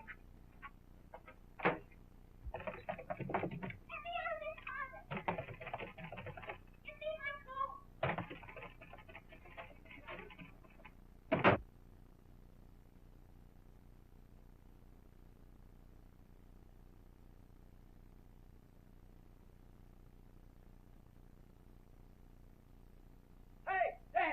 Shorty, come quick! The crazy man's getting away.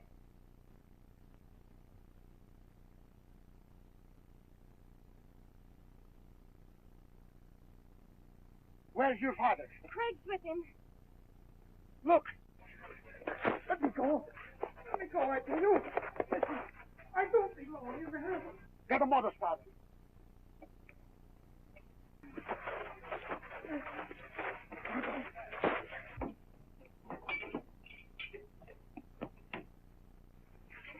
Now Not in the car.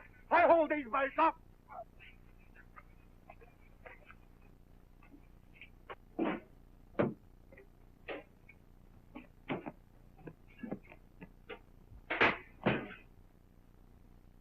Come on, we've got to stop Gregory.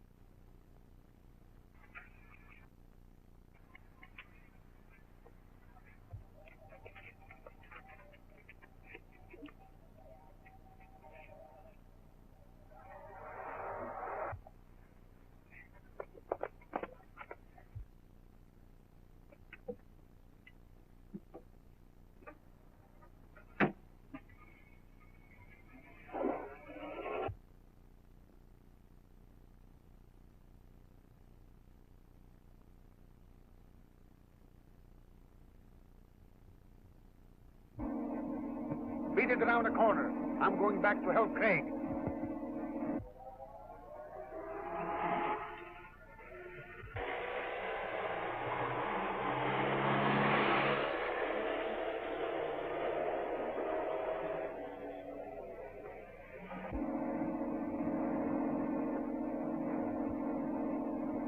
Go on through, Gene. If we stop, they'll get us.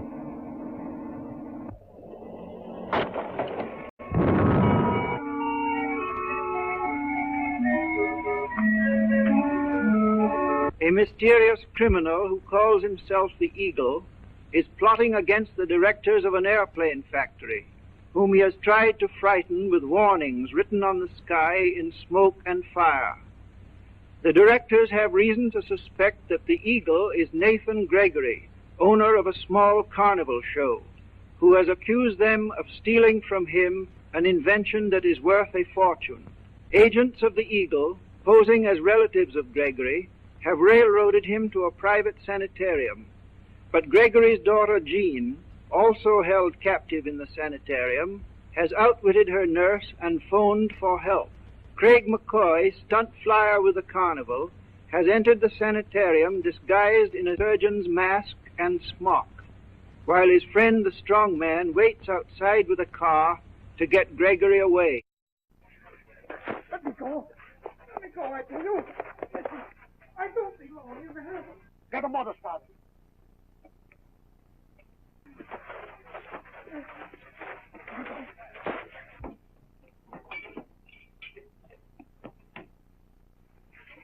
Not in the car.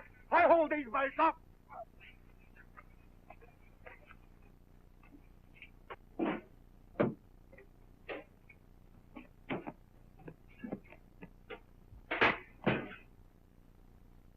Come on, we've got to stop Gregory.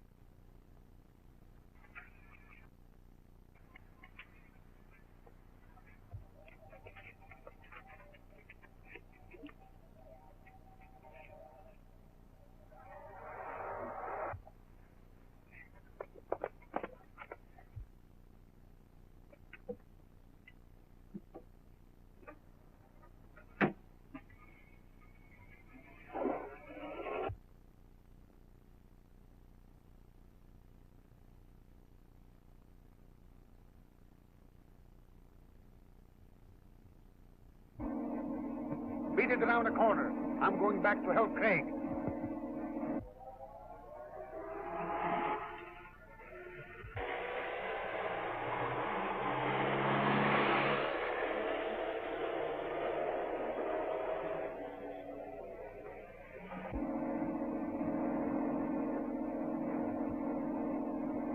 Go on through, Gene. If we stop, they'll get us.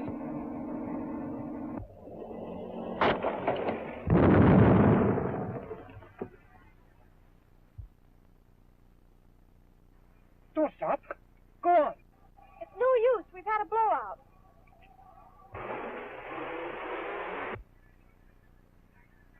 There's still a chance, Daddy. Let's run for it.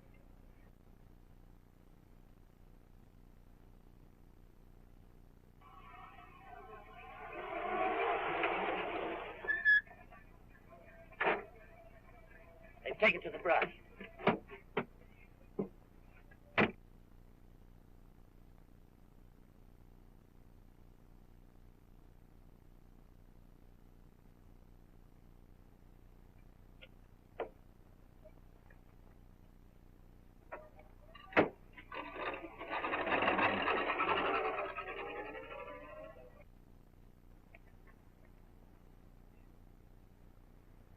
we can put the spare on, they'll be halfway to town.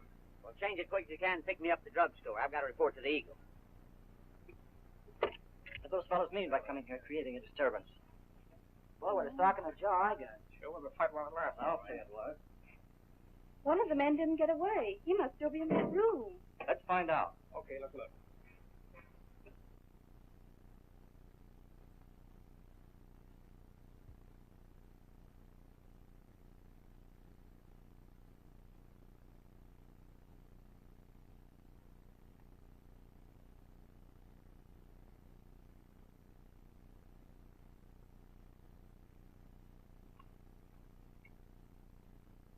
Another minute, we'd have been too late to revive him.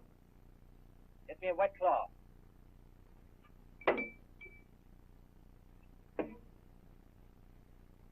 You needn't bother anymore. I'll take charge of him. We're going to bring this fella to and turn him over to the police. Oh, yeah?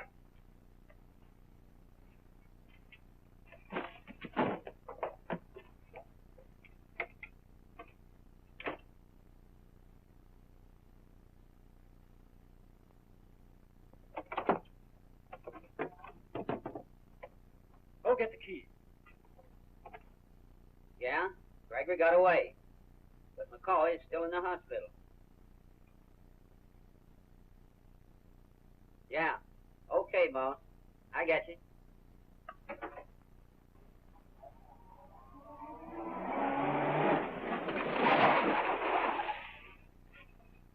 The boss has got a great idea, but we've got to get a hold of the leather coat somewhere. What's the matter with the one in the back of the car there? McCoy's own flying tog. What could be sweeter? Back to the hospital, quick.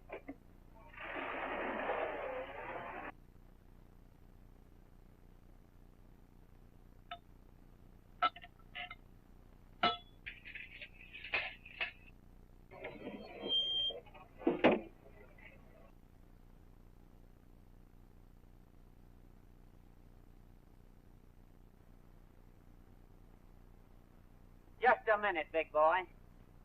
You're going in the wrong direction. Take him out the car at the curb. And don't think I'm kidding. One of these days I make you eat that pop gun.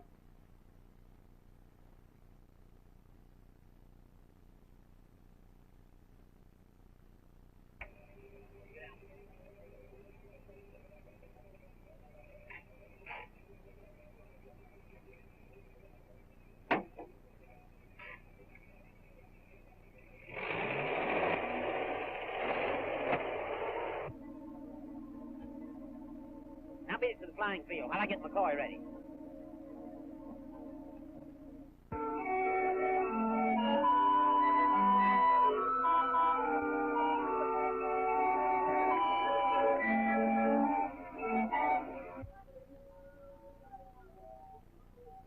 Hi, Skipper.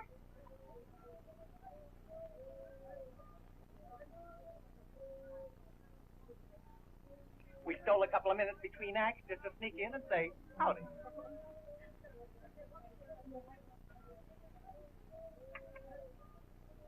Gee, it's good to have you back with us again, Mr. Gregory. And it's good to be back again, too, Billy. But I'm worried about Craig. Why doesn't he come back? You needn't worry about him, as long as he has that human Derek with him.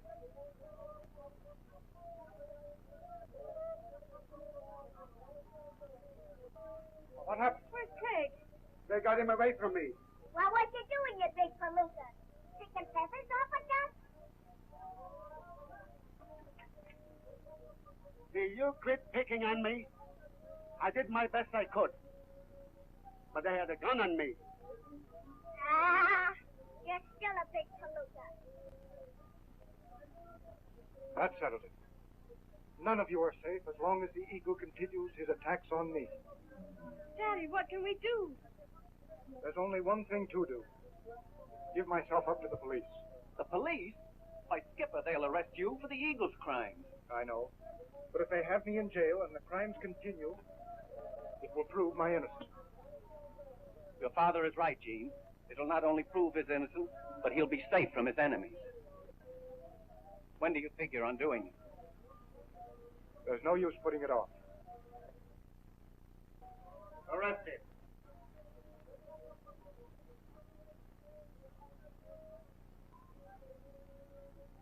I got a warrant for your arrest, Gregory. You're not so smart. Mr. Gregory was on his way to jail, where he'd be safe from you birds. That's a pretty thin story. But it's true. What, give yourself up with all the Eagle's crimes against you? My father is not the eagle, and no one knows it better than you. What do you mean by that? What do you think she means, you lame brain? I cut out the round. If Mr. Gregory was on his way to the station, I don't guess he's got any objections to going along with us.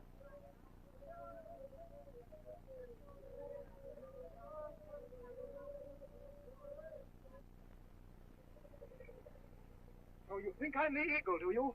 Then how do you explain that skyrack? Another message from the Eagle. Danby. Look. He has written your name, and now he's drawing a line through it. Means I'm a marked man. And it also proves that Mr. Gregory is not the Eagle. Nothing of the sort. It means that somebody's doing the writing for it. Probably young McCoy. Look, the plane's in trouble. He's going to make a forced landing. I'm going to see who's in that plane. You take charge of the prisoner, gentlemen. Yes, and we'll stay and see that you don't get rough with him.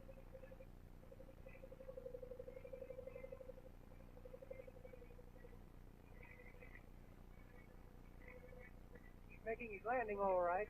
Yeah. Here comes the police car. Everything is working out as figured.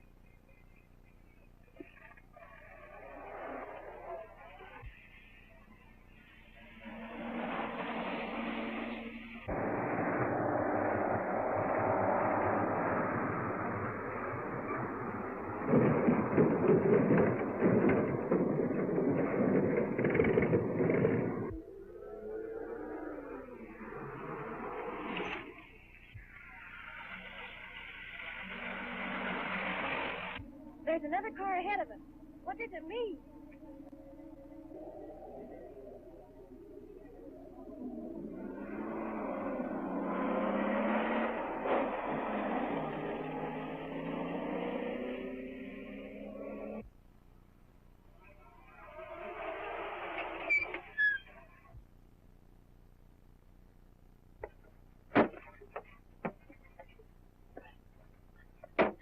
Untie his hands.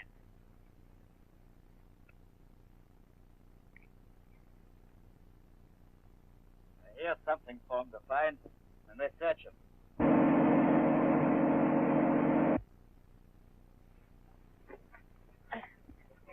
God.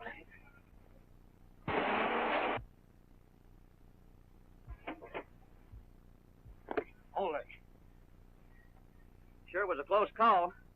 10-second plane and he'd have got away from us. Craig, you, the Sky Rider. That's not true, Gene. I wasn't in that plane. The whole thing's a frame-up. Keep quiet. How did you two men happen to be on the job this way? Oh, why, we're a couple of private detectives working on the case of the airplane company. It's a lie. He's working for the Eagle. Looks to me like you're working for the Eagle. We'll find out more about this when we get back to Carnival grounds. Can you drive my car? Yes? You two men stay here with the plane. Come on. Come on.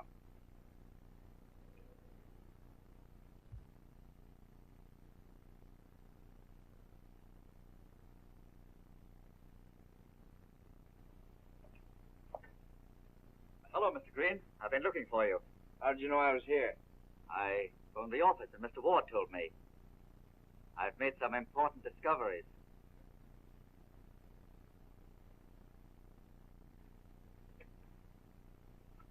I see you've got the Eagle, and I've got clues that lead to McCoy as his aide, the fellow who's been writing his messages into the sky. What have you got to say about that, Gregory? I am not interested in the stupid lies of your paid thugs. What's that? Green. You heard what he said.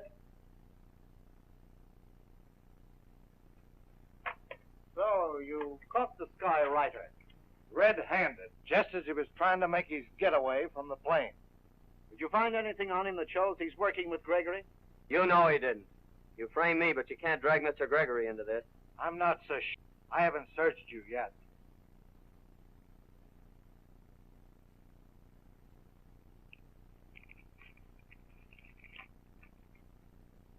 Stand by. When the directors reach the carnival grounds, write Danby and draw a line through it. G. I suppose it's useless to deny writing that. Certainly, it's useless to deny anything. They framed their plot too well. You can arrest me, but not till after I've told my friends the truth.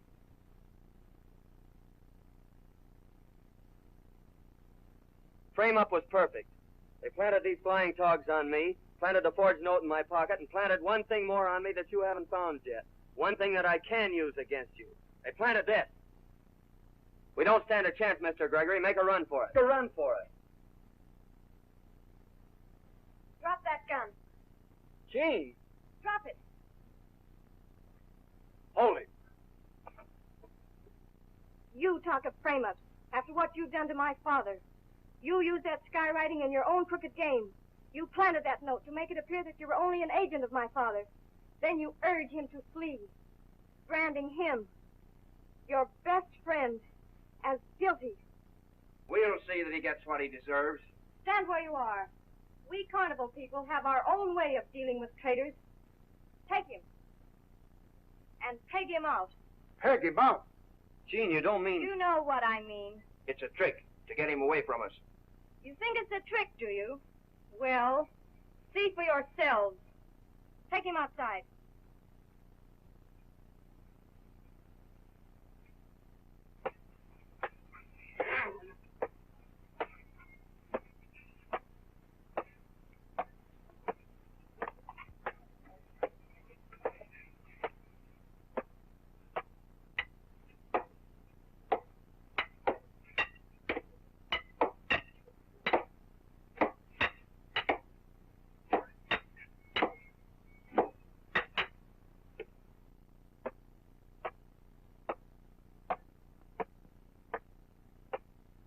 We may be mistaken, Gene.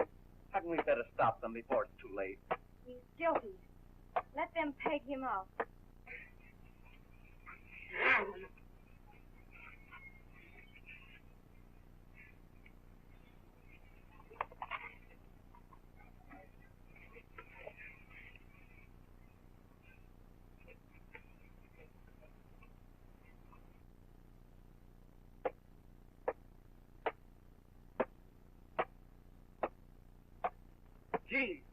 Gene, I swear I'm not guilty.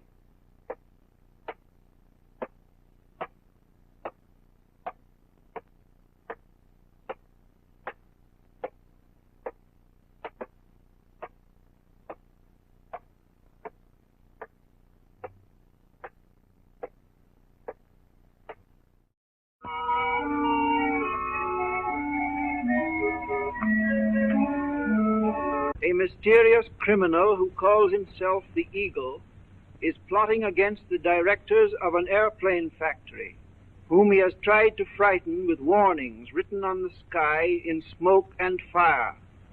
The directors have reason to suspect that the Eagle is Nathan Gregory, owner of a small carnival show, who has accused them of stealing from him an invention that is worth a fortune.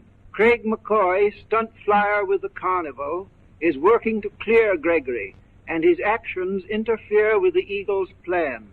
Agents of the Eagle, by a clever frame-up, brand Craig as the mysterious skywriter, and Gregory's daughter Jean, believing that Craig has betrayed her father, order the carnival workers to execute the judgment of the carnival upon him.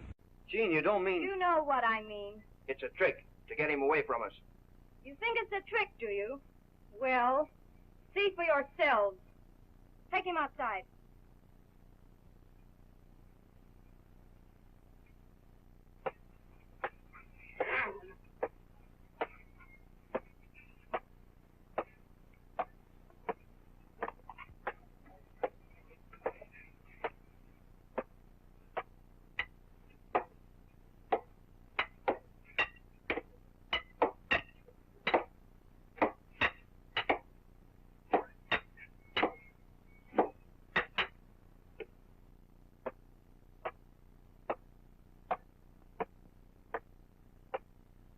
We may be mistaken, Gene. Hadn't we better stop them before it's too late? He's guilty. Let them peg him out.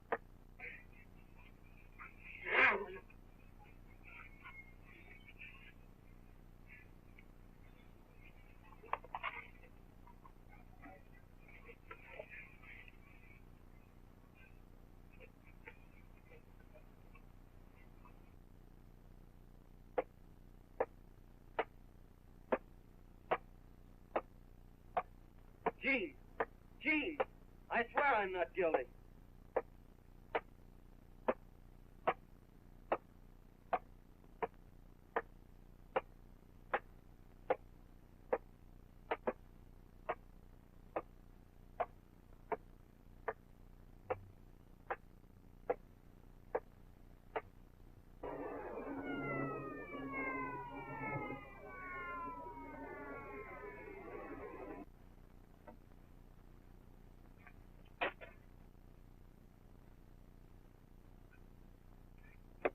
Say, what do you mean by impersonating a man? Impersonating? Why, you big flatfoot, I am a man. Yeah? Yeah?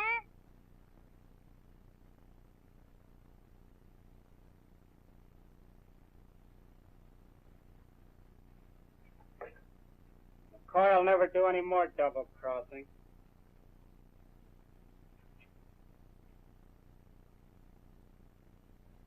You'd better go.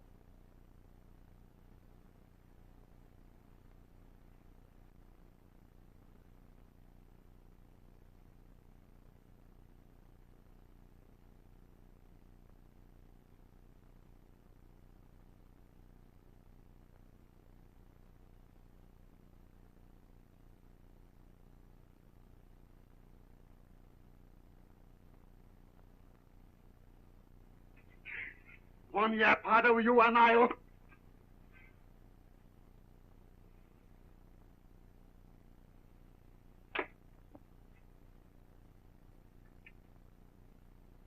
Why, McCoy, I thought you were...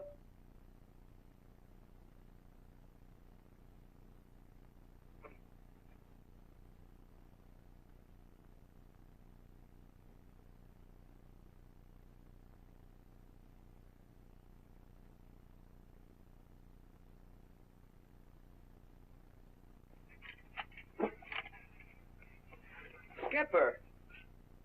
Oh, we got a little business with him later.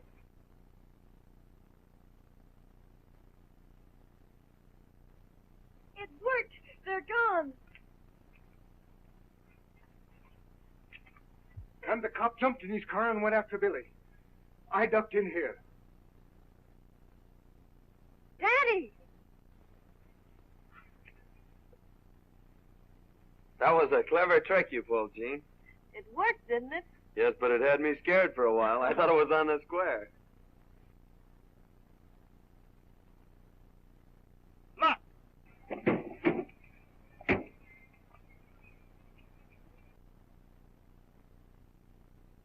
Here's the one who framed me, and he's working with the Eagle. And Beat it, quick. The cops come back, and he's headed this way. Oh, hide somewhere. here, now, here, quick. Go. Go on.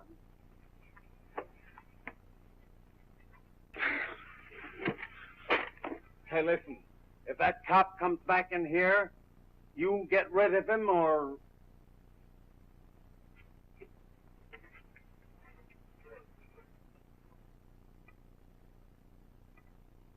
Have you seen Gregory? No.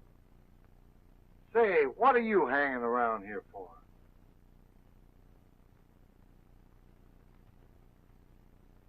I have to stay here. What do you mean you have to? I'm a private detective, hired to watch Gregory.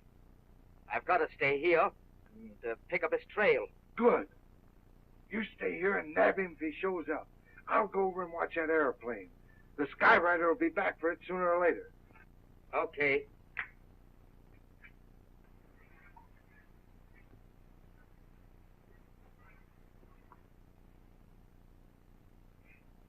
That was good work, Henry.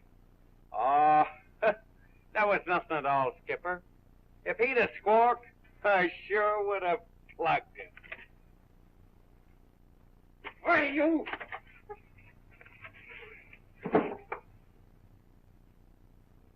Well, I'm glad you didn't kill him. He's of more value to us alive than dead. He can tell us who the eagle is. I'm telling nothing. Come on, speak up. Who is the eagle? I don't know. Come on, Gardner, you can't get away with that bluff. I'll say he can't. No, not that way. Oh, let me break him a little. No, let him go. He'll talk before he gets out of here.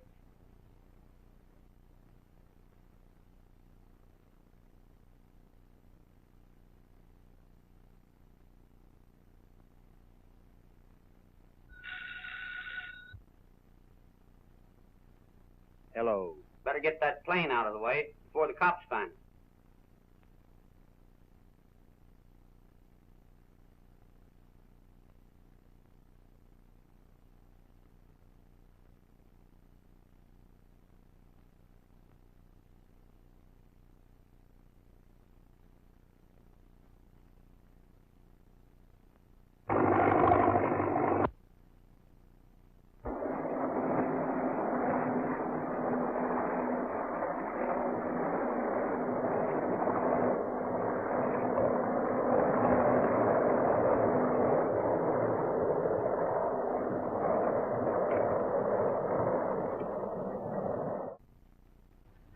Speeding. Driving on the wrong side of the street. Not guilty. Cutting corners. Not guilty. Reckless driving, Anne. What's this? Resisting an officer? Who, me? Guilty as charged. Getting rough with the police department is a very serious offense, young man. This will cost you $10. It's worth twice as much to get a smack at that big hop. By the way, you have a friend of mine here named Pat Kelly. How's the chances of paying him a visit? Kelly, the guy that killed Clark? The guy you think killed Clark. Well, I guess you can see him. Take him out, Donald. Hey, Sam, I'm no cripple. Lead the way.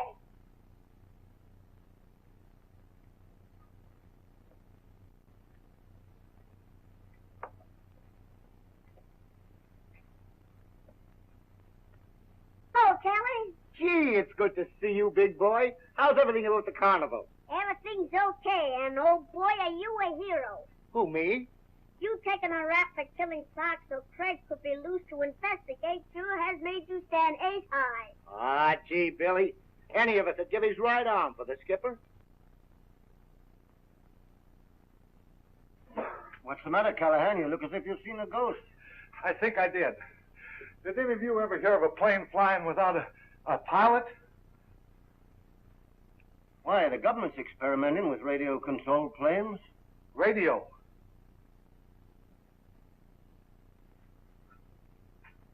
That's it.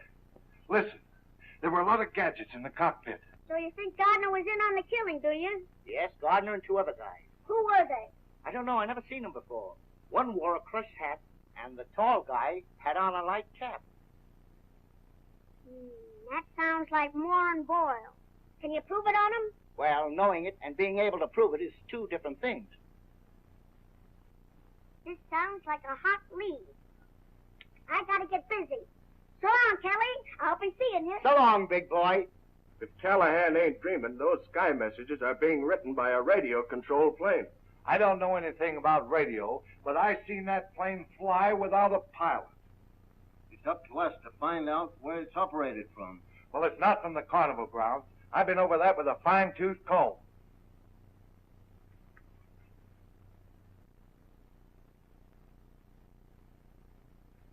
It's no use. We can't get anything out of it. Hello? Yes? This is Billy.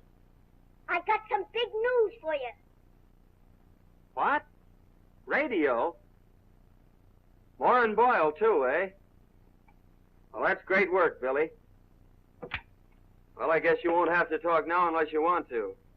Little Billy's found out plenty about your gang. There is one thing you can do for us. Call Moore and Boyle. Wouldn't I be a prize sap to do any phoning for you? So you won't do it, huh? Of course I won't do it. Say, I've got a great idea. Listen to this. Wouldn't I be a prize sap to do any phoning for you? Of course I won't do it. Perfect. Call him up. Well, I wonder what's keeping Gardner.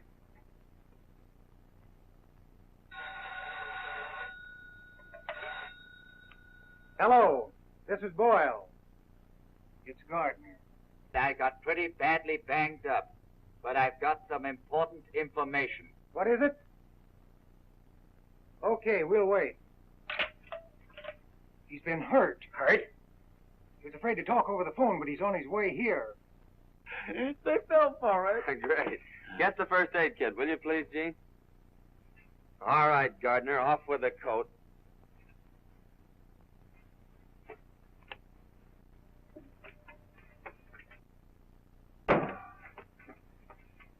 You two birds, wait in there. I want to talk to these fellows alone.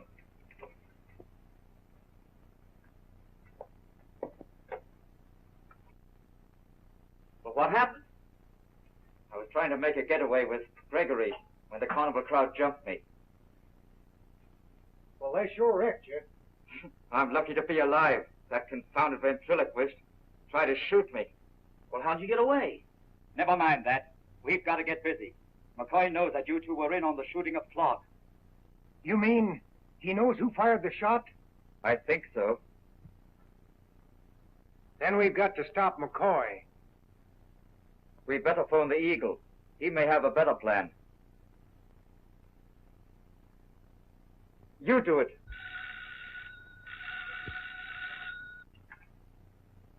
Hello.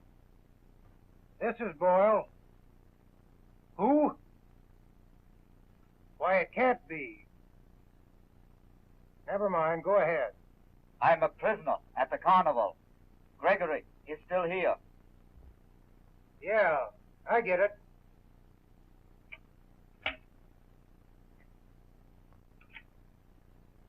Give me the police station. Hello, police.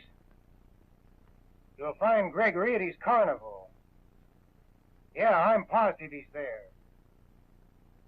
And the show people are holding a prisoner. Mr. Gardner. Hold him. Sit down.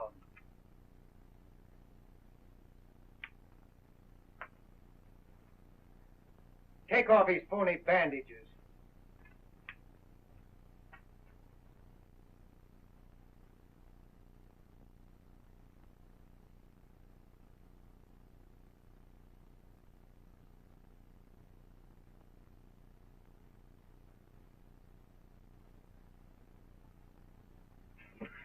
Hold it, Moore. Come on, let's get out of here, Henry.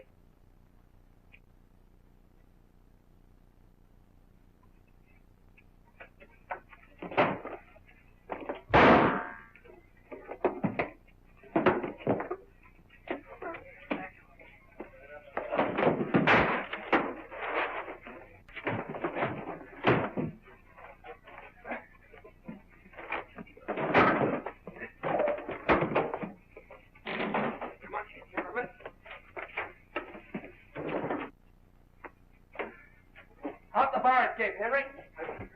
Just a minute, you. Back inside. You know that. No, you don't.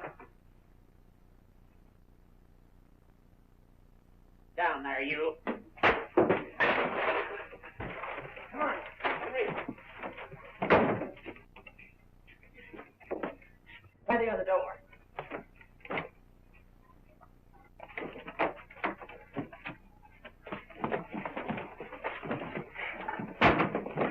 Quick, a chair.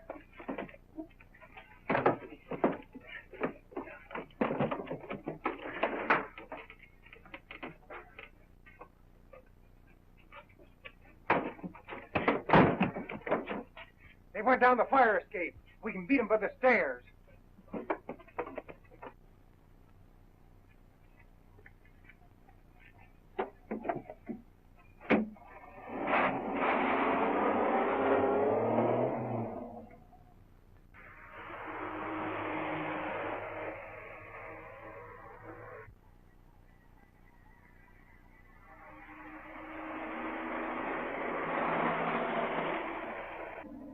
Step on it, Craig. Step on it.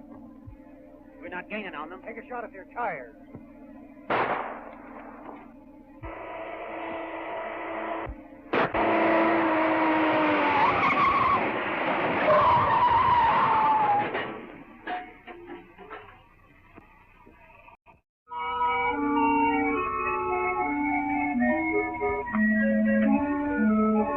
A mysterious criminal who calls himself the Eagle is plotting against the directors of an airplane factory, whom he has tried to frighten with warnings written on the sky in smoke and fire. The directors have reason to suspect that the Eagle is Nathan Gregory, owner of a small carnival show, who has accused them of stealing from him an invention that is worth a fortune. Craig McCoy, stunt flyer with the carnival, and his friend the ventriloquist are trapped by agents of the Eagle in an office which they have discovered to be the Eagle's headquarters. Try the other door.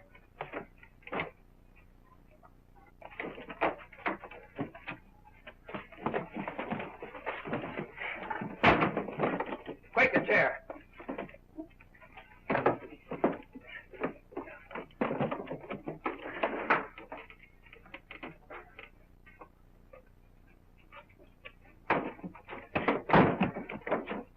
They went down the fire escape. We can beat them by the stairs.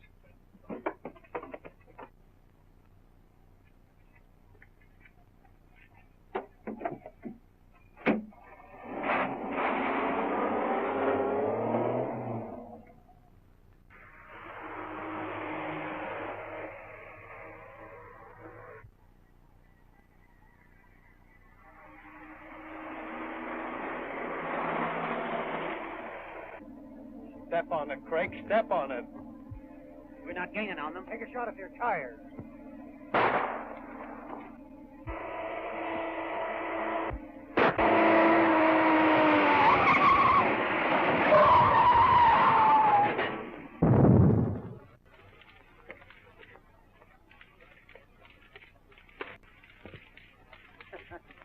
Well, that takes care of McCoy, all right. Yeah. We better get out of here in a hurry. We'll head back to town around the other way.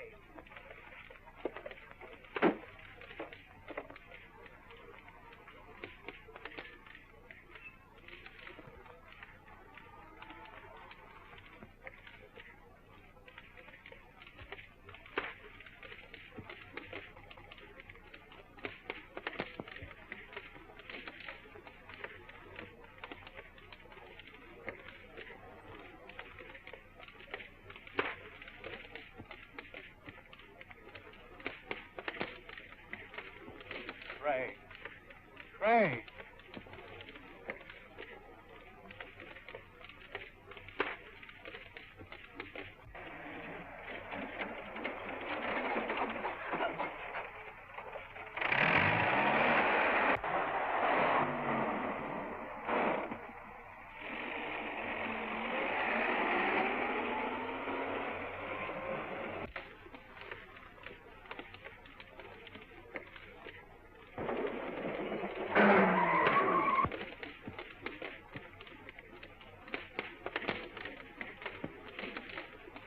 No, you don't.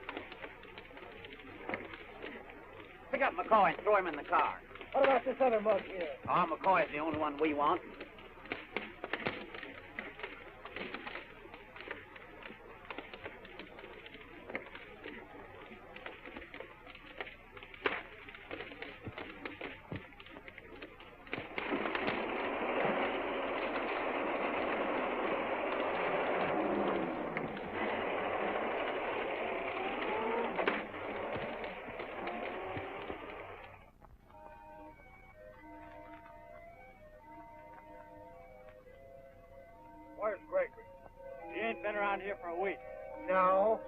Well, we know better. All right, boys, round up everybody on the ground.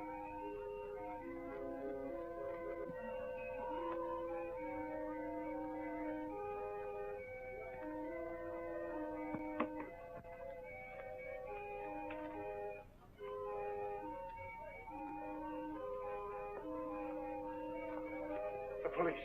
They're after me. Help me, Bob. Sure, I'll help you. But how about the 2 weeks back pay you owe me? Why, you know you're going to get your money when I get it. Well, you're not going to turn me down, are you, Bob? Oh, of course not. I was only kidding, Skipper.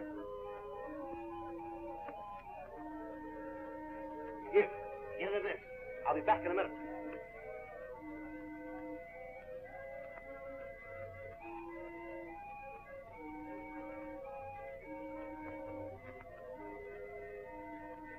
Get back in your tent. What's the idea? Get back.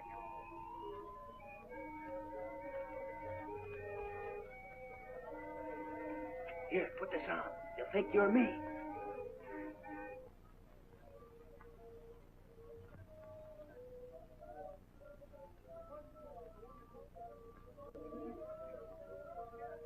Anyone else in here? Nobody but me.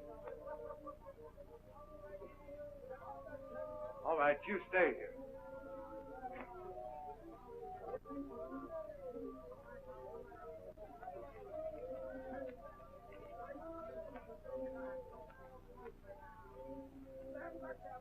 Say, what's it worth to you to know where Gregory's hid? Plenty.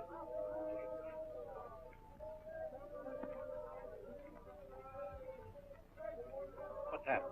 The cops are after Gregory. Where is he? I don't know. Well, we've got to find him. Craig's been kidnapped by the Eagles gang. Let's go.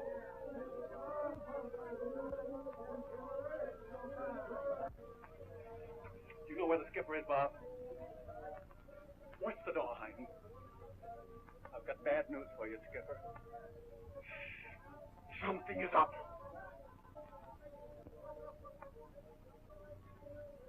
Gardner is loose, and he's heading this way with Bob and the cop. Bob? That means he sold me out.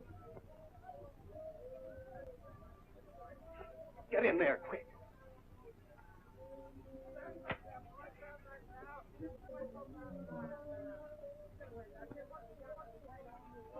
That's Gregory in my outfit. The game's up, Gregory. I've got you. Somebody's been kidding you, officer. What's the idea? You're trying to be funny? Oh, it's a trick. He was here. He couldn't have got out. That's where he is, in that cabinet.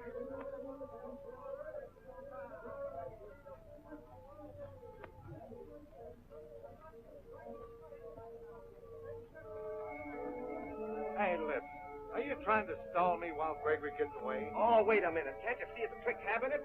Gregory is at the back of it.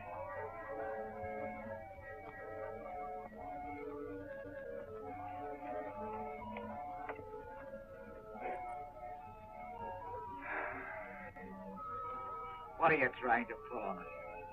Gregory is inside now. You're crazy. We just looked inside. Don't you understand? He can take the panel and turn it around. If you go out in front, you'll catch him. All right, I'll look once more, and he better be there.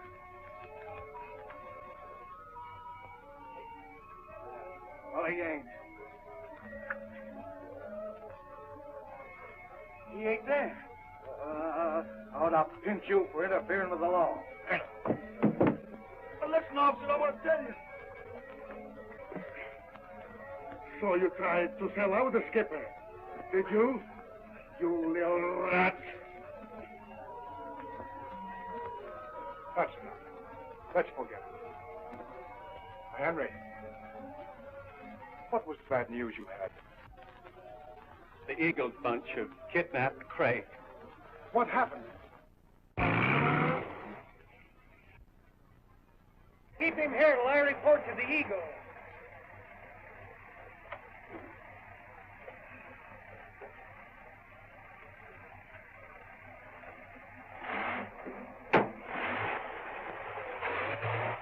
We can't leave Craig in their hands. We've got to find him. No, not that way, Skipper. You'll run slap into the cops. I'll take care of this bird. Go and get me an empty trunk. You can't get a skipper out in a trunk. The cops ain't that dumb. Listen, Mug, I'll furnish the brains. You furnish the beef. Get that trunk.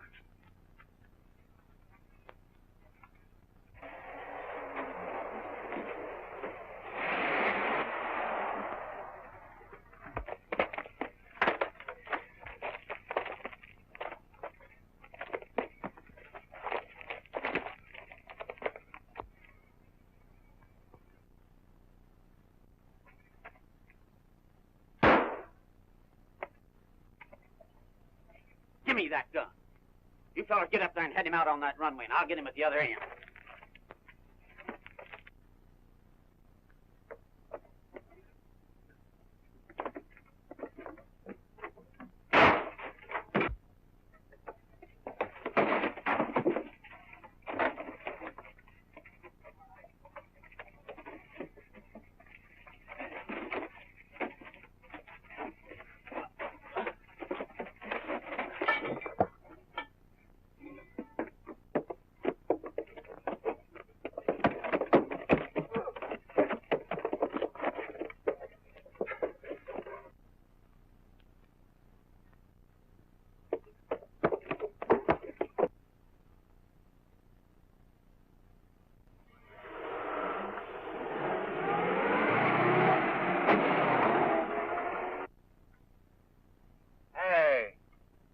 What do you got in that trunk? Nothing. Let's see.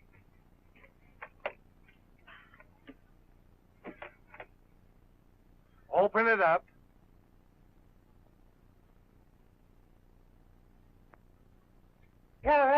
Shut up, you mug. Come on, get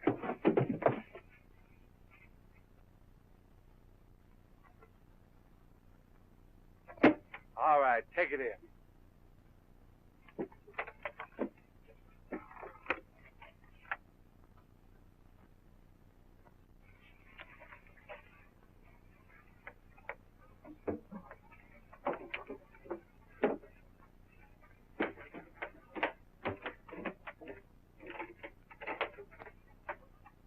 But I won't be able to breathe when you shut the lid. Get on in. It's got a couple of holes in it.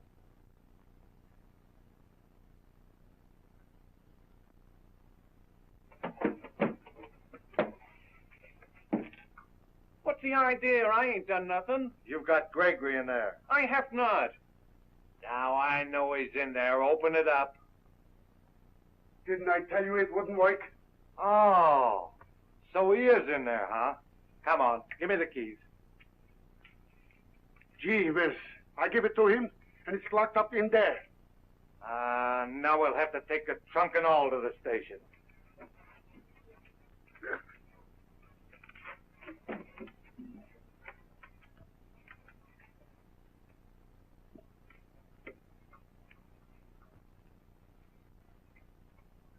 Hey, come on, boys. We got him. Come on.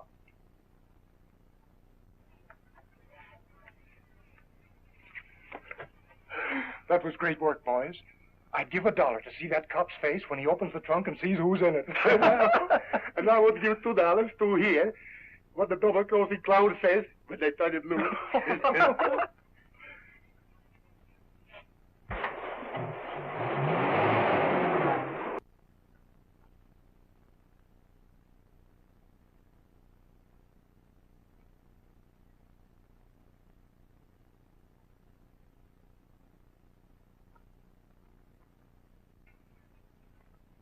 Well, hello. Major Evans? This is Gregory speaking. No, not the Eagle, Gregory. I have something of the utmost importance to discuss with you and your directors. If you will remain at the factory, I'll be there as soon as possible. Daddy, you're not going to the airplane factory.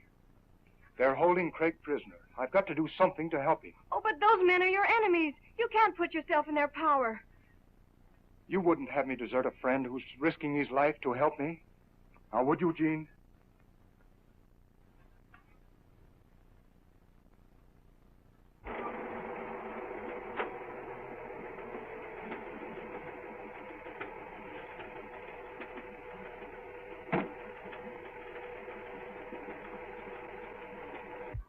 funny that we don't hear from... Why, Craig, we thought you were still a prisoner. Oh, I got loose. Say, the skipper has just gone to turn you loose. Gone? Where? To the factory. Why, he's meeting the directors there.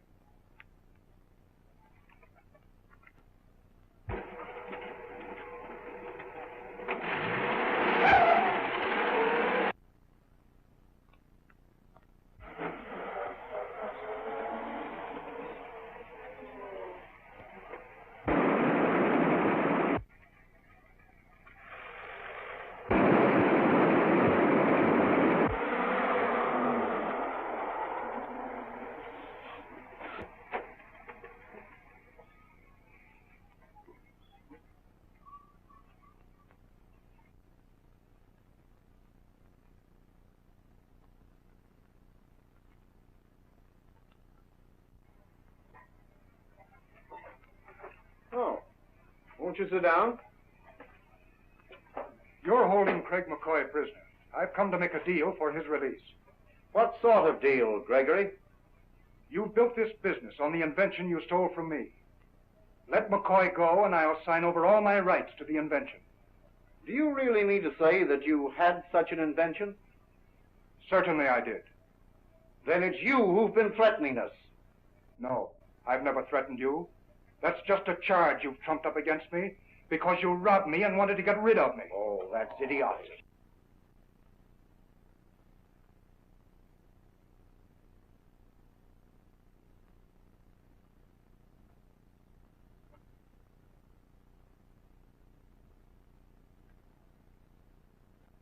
Now, wait a minute. You can't buy McCoy's release from us, Gregory. In the first place, we haven't got it. Second place, we're not afraid of your claim. We bought a legitimate patent from the man who invented it. Prove that last statement, and I'll believe you're not holding McCoy prisoner. Green, you bought the patent. Isn't the bill of sale in the safe? Why, yes, of course. Get it, will you please? All right.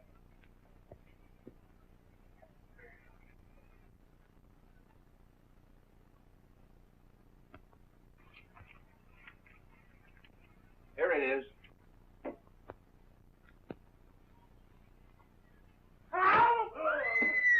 The eagle! Don't let him get away! He killed my father!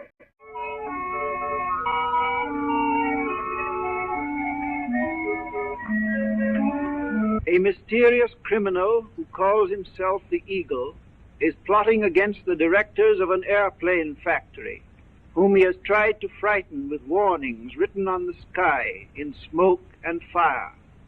The directors have reason to suspect that the Eagle is Nathan Gregory, owner of a small carnival show, who has accused them of stealing from him an invention that is worth a fortune. Craig McCoy, stunt flyer with the carnival, learns that Gregory and his daughter Jean have gone to the factory for a showdown with the directors and follows to protect them. I've come to make a deal for his release. What sort of deal, Gregory? You built this business on the invention you stole from me. Let McCoy go, and I'll sign over all my rights to the invention. Do you really mean to say that you had such an invention? Certainly I did. Then it's you who've been threatening us. No, I've never threatened you. That's just a charge you've trumped up against me because you robbed me and wanted to get rid of me. Oh, that's idiotic.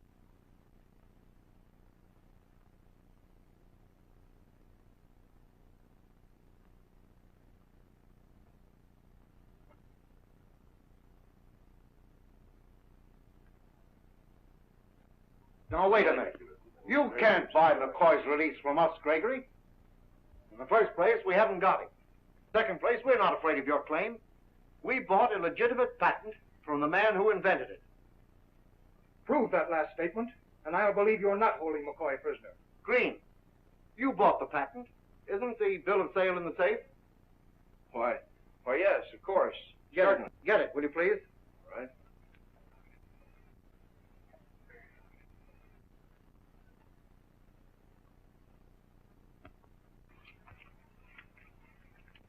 Here it is.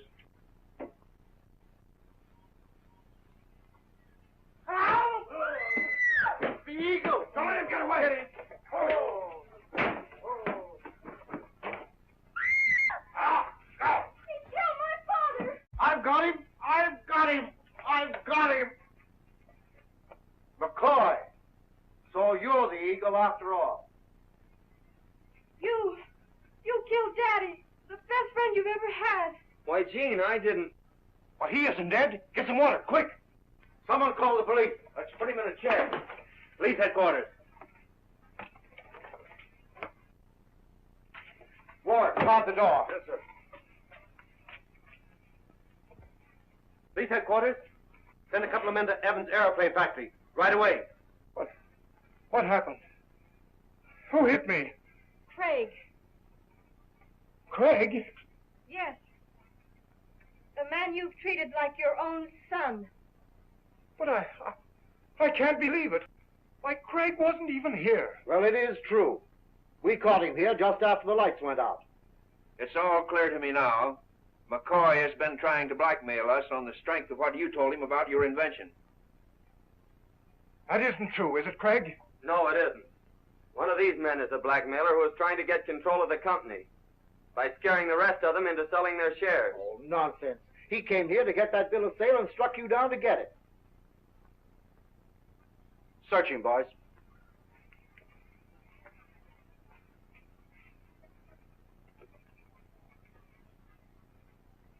He hasn't got it. Well, if he hasn't got it, where is it? Well, gentlemen, no one has left the room since the bill of sale disappeared. Why don't you all submit to a search?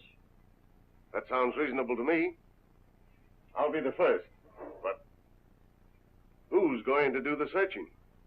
Mr. Gregory was unconscious when the paper disappeared. He couldn't have taken it. So why don't you let him do the searching? All right.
The window. The dickens is. Look here. Hey, fellas! Get here! Hurry up! Get out! Get out of that room! Hurry up! He went that way.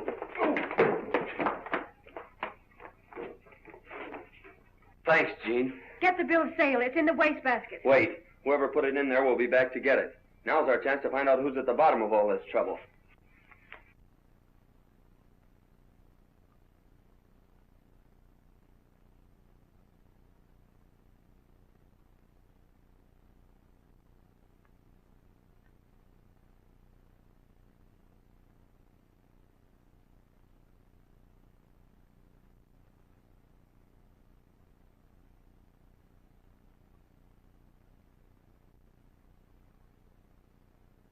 Don't move.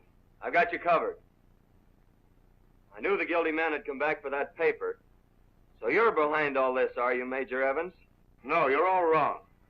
I knew the bill of sale was hidden in the basket, and I came back here for the same reason you did, to catch the thief when he returned. Then why were you reaching into the waste paper basket? Well, I just wanted to Look, make sure. the wastebasket.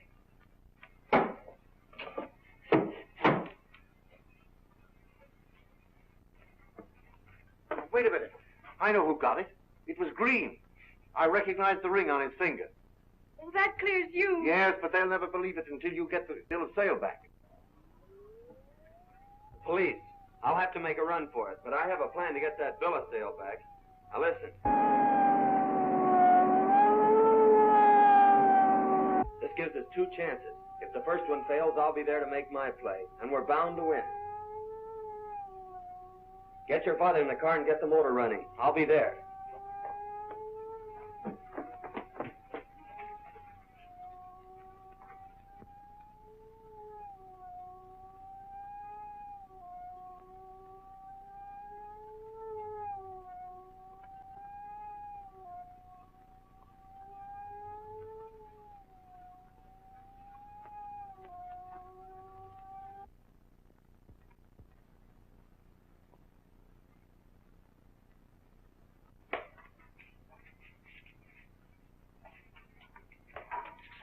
got him. It's me you've got, you fool.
Catch him? No, he got away in the car. Which way did he go? He went with Gregory and his daughter. You can catch him at the carnival.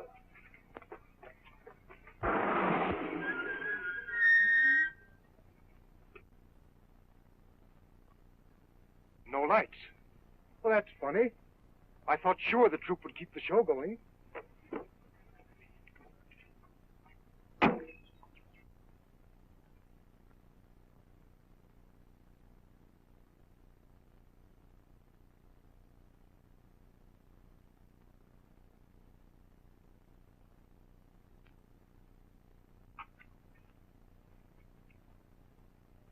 Well, what's the matter? Why isn't the show going on? The show's closed, Skipper. This measly double-crosser has clapped an attachment on it for the 2-week pay you owe him. Mr. Gregory? Yes. Good night.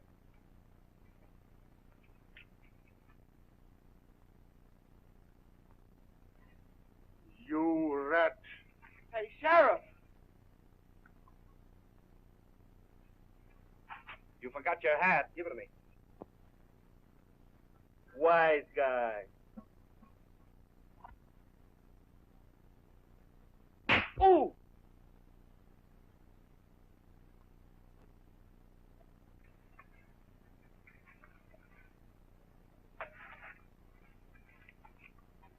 Never mind, Daddy. We'll get the show back somehow. But it's all I had. No, it isn't, Mr. Gregory. You're still the inventor of an airplane attachment that's making a fortune. Yes. For the directors of the Evans Airplane Company. Yes, but Major Evans is on our side now. What good does that do? Plenty. Green turned off those lights and snatched that bill of sale away from you because it's a forgery. And I'm going to prove that to Major Evans. But what good does that do, Father? Well, when Major Evans knows that Green's claim is a fake, he'll recognize your father's rights and give him a square deal. You could buy a dozen carnivals then, Dad.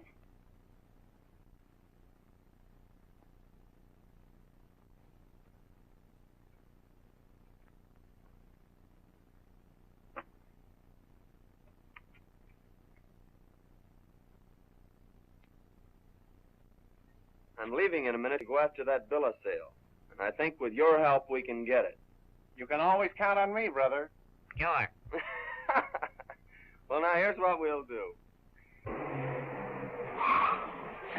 Well, Skipper, I think our troubles are about over. Come on, Henry.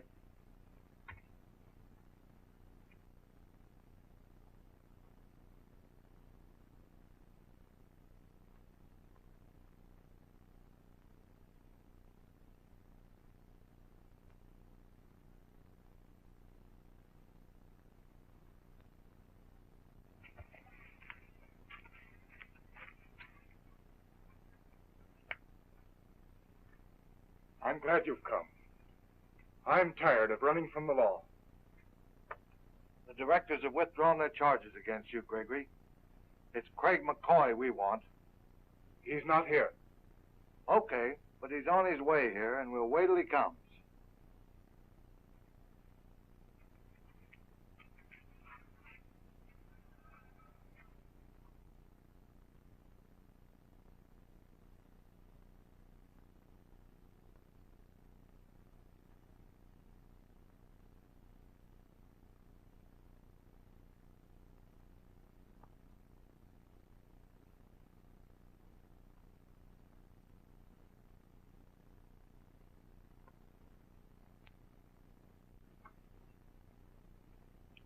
Major Evans to see you, sir.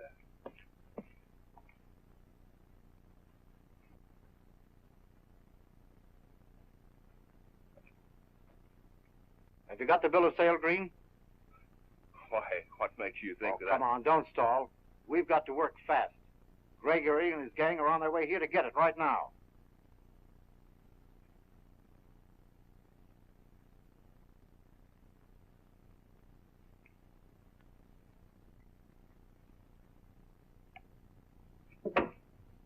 We'd be crazy to take that out of there. They'll never know where to look for the safe. They'll ransack the whole house.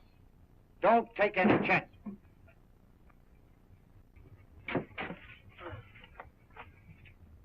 McCoy. Housebreaking, huh? Phone the police, Major.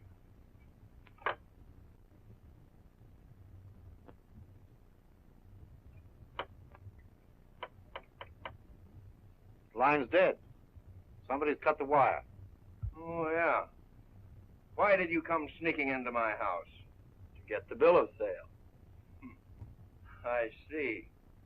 And how did you plan to get that bill of sale? Well, I figured on getting in here and finding out where the safe is. You'll admit I accomplished that much. Yeah. And then? Well, then I planned to knock the vase over so that you'd come running in. And that worked out all right. All right. Go on. Keep talking.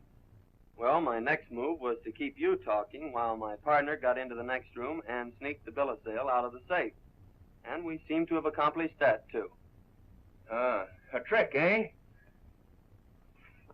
Bring him in here.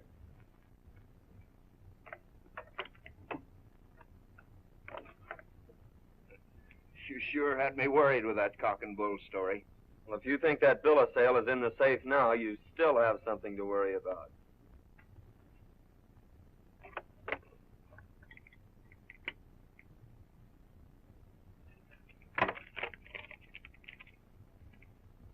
What's all the kidding about, anyway? All right, Major, keep him covered. And now, Mr. Green, I'll relieve you of that paper. Stand back, McCoy. Give me the paper, Green. Come on, give it to me. So you've double-crossed me, have you, Major? Well, you're not so smart. Don't move, Evans. Always have 2 or 3 strings to your bow, Major.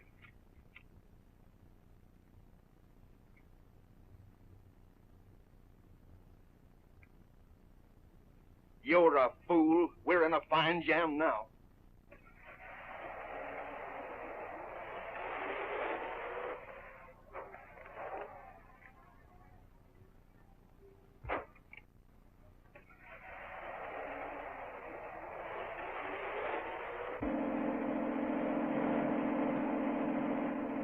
Give me that bill of sale. Come and get it.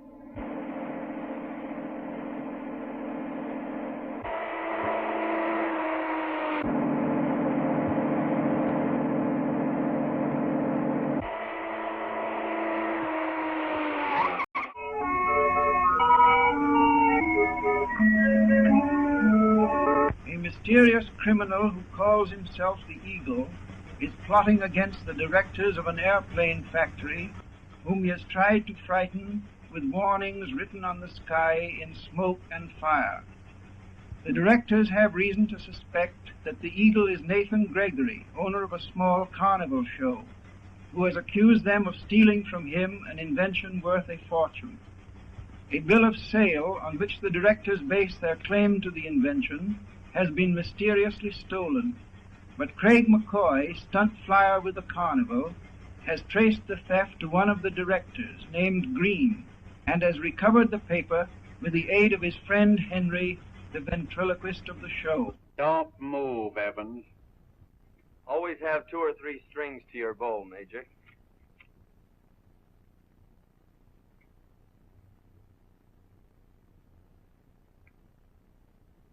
You're a fool. We're in a fine jam now.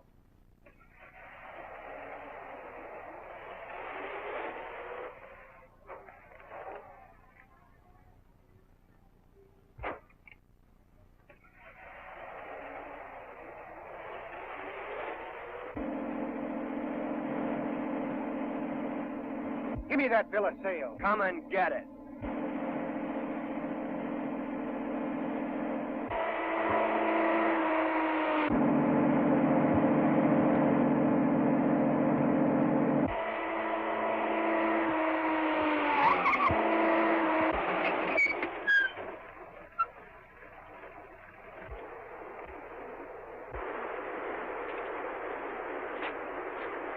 Back to the car, McCoy.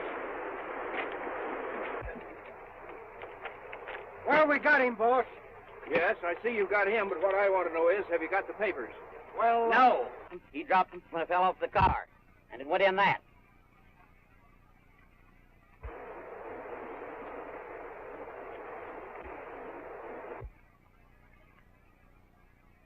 Are you sure of that? absolutely. I saw it go down. A fine mess you've made of things. If you'd followed my instructions, he'd never gotten into the house, let alone getting the bill of sale. So you're the Eagle, are you, Green? What do you mean by that, McCoy? I know these two men are working for the Eagle, and now I see it's you they're taking orders from. Yeah, well, you can think what you like. It won't do you any good. You're going where you won't have a chance to talk. Throw him in the car.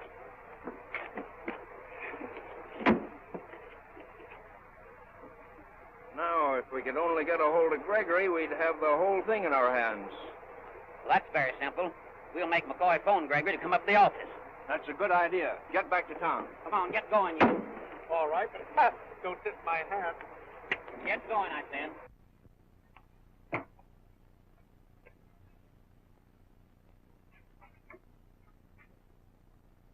There's the phone, McCoy. Call Gregory and tell him to come down here. You're wasting your time, Green. I'll never do that. I'm not fooling with you, McCoy. I'll give you just 3 seconds to phone. And after you've shot me, who'll telephone Gregory? He will. Have you forgotten that he's a ventriloquist? He can imitate anybody's voice, including yours. Me double-cross the skipper? Not in 1,000 years. One of you two birds is going to phone Gregory, and I don't care which.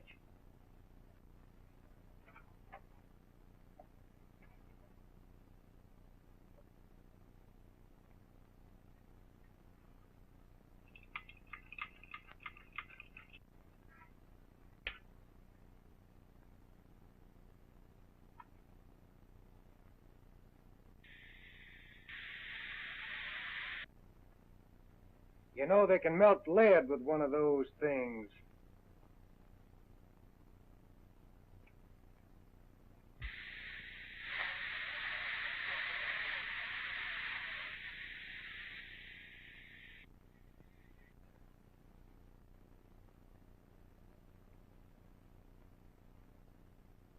Wait. Leave him out of this. I'll do what you want. I thought you would. I tell you, Gene, something must have happened to Craig. He can take care of himself all right, Dad.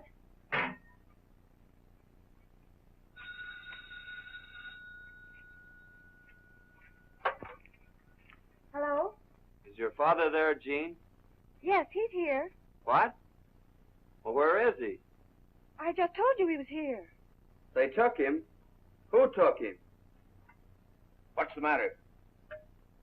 The asylum doctors grabbed Gregory and took him back to the Rid Pass Sanitarium. Well, this gums up everything. We've got to get him out of there. You stay here and watch these two birds till we get back with Gregory. Go ahead.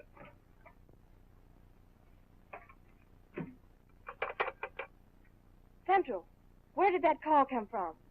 You must trace it. It's a matter of life and death. Craig wouldn't have acted like that if he wasn't in trouble. We've got to find out where he is and try to help him.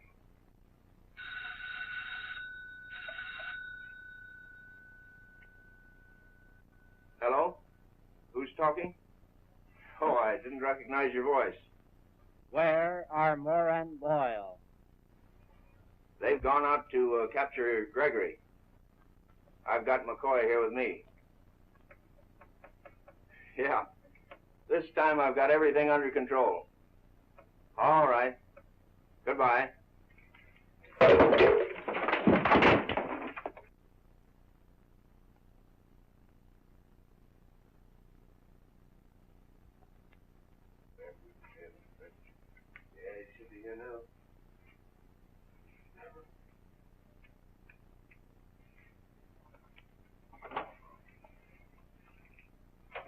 Ah, Danby, we've been waiting for you. I'm sorry, gentlemen. I've just received a very important phone call and won't be able to attend the meeting.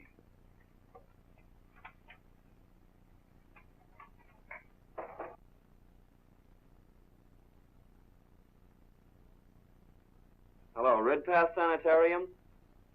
Well, those two men that brought Mr. Gregory to you will be back soon asking for him. Good. We want to question those men. Mr. Gregory's test proved him sane. They're crooks. Hold them, will you, please? Thanks, I'll be there. Now, Mr. Green, you're going to tell us the truth about that bill of sale. You can't make me talk. Don't you think you'd better talk? I told you the truth last night. Danby and I bought the rights from a mechanic named Kelly. Frederick P. Kelly. Can you produce this Kelly to back up your statement? I don't know where he is. But I know where he is. He's in jail for murdering Clark. Great, that simplifies everything.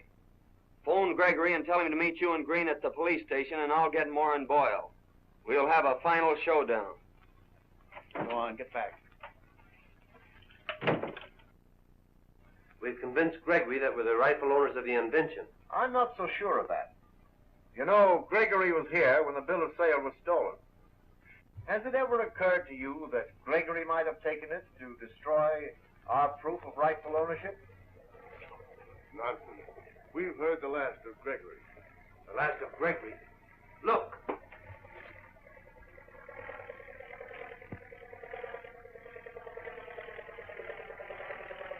That's Gregory's answer. What can we do against such a man? Phantom threats written by a phantom flame. And those threats have always been followed by death. I'm through. So am I. Why, are you cowards? Quitters? I'm going to carry on this fight if I have to do it all by myself. Go ahead. I'm getting out of here. All right. I'll take over your shares in this company if you're willing to let them go at my price. What do you mean? Your price. We're going to police headquarters, and don't try any monkey business on the way. I'll have a gun in my pocket covering me. Come on.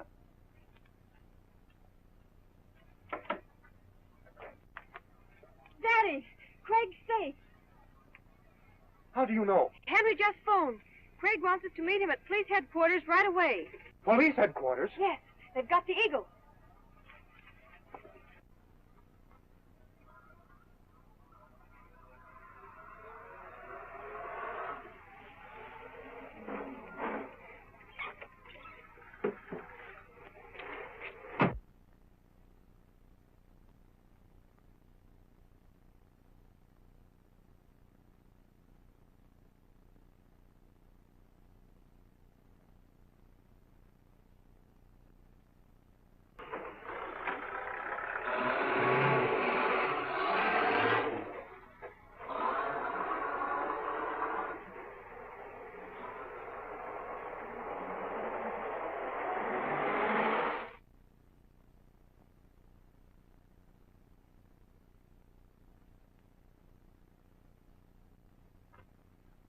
We hear you got Gregory back again. Gregory? Oh, yes. You're the gentleman who brought him here. If you'll wait just a moment, I'll let you see him.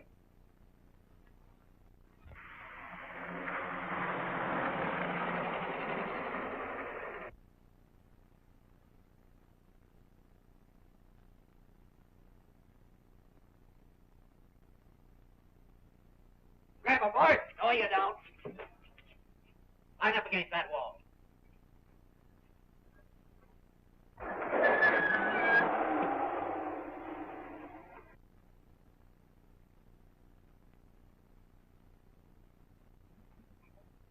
Don't even stick your head out that door. You hear that motor pull out.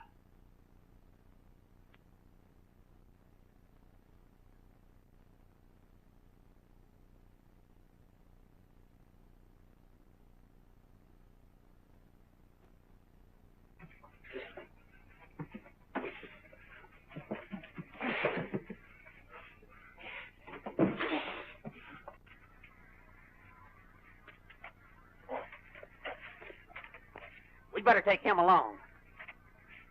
Never mind him. We got to run for it.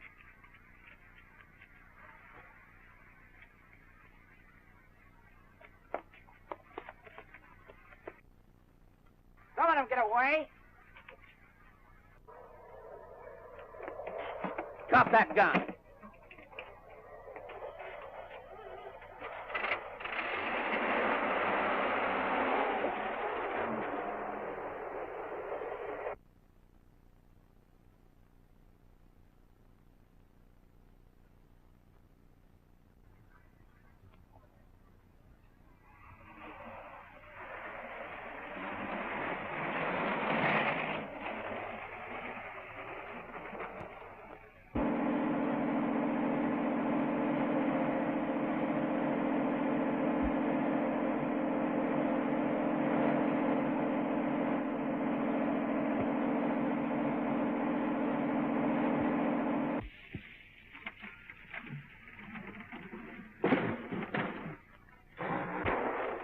Get in the front seat, Moore. All right, to police headquarters, Boyle, and don't spare this car.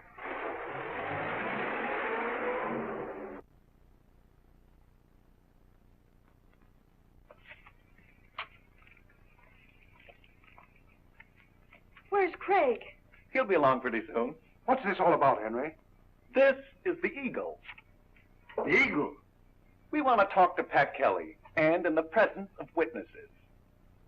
Well, I don't think there's any objection to that. Donlin? Go with him.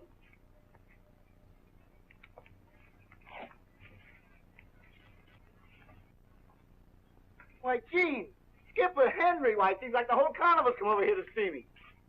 Say, what's he doing here? And what's this all about? Oh, just a little matter of business, Pat. Is this the man, Mr. Green?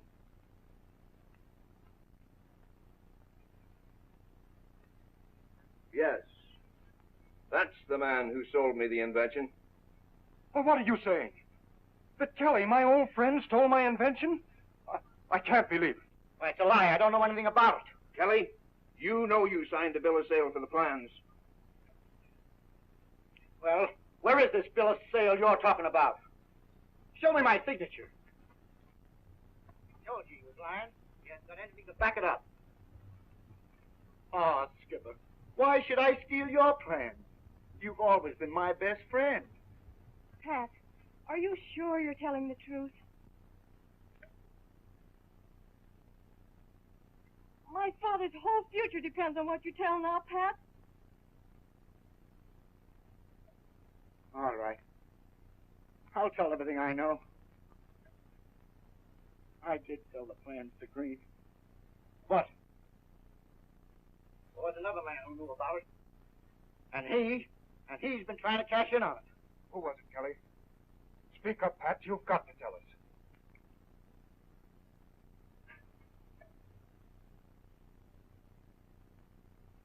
I'm signing my own death warrant. But I'll tell for you, Skipper.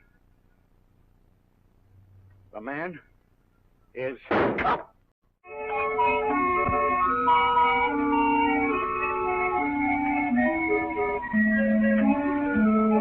A mysterious criminal who calls himself the Eagle is plotting against the directors of an airplane factory, whom he has tried to frighten with warnings written on the sky in smoke and fire. The directors have reason to suspect that Eagle is Nathan Gregory, owner of a small carnival show, who has accused them of stealing from him an invention that is worth a fortune. Craig McCoy, stunt flyer with the carnival, discovers that the patent on which the directors base their claim to the invention was sold to them by a mechanic named Kelly, a former employee of Gregory's, who is now in jail charged with having murdered one of the directors. Gregory's daughter Jean pleads the prisoner Kelly to tell the truth and clear her father. Pat, are you sure you're telling the truth? My father's whole future depends on what you tell now, Pat. All right. I'll tell everything I know. I did sell the plans to Green. But Well, there's another man who knew about it. And he's been trying to cash in on it. Who was it, Kelly? Speak up, Pat. You've got to tell us.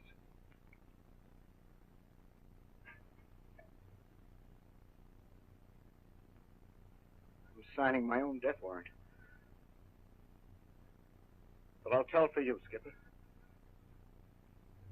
The man is...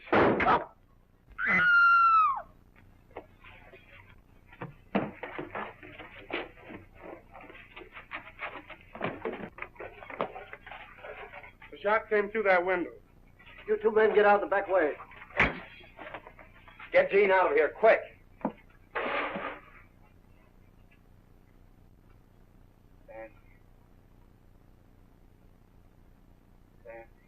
Well, go on, Pat. What about Danby?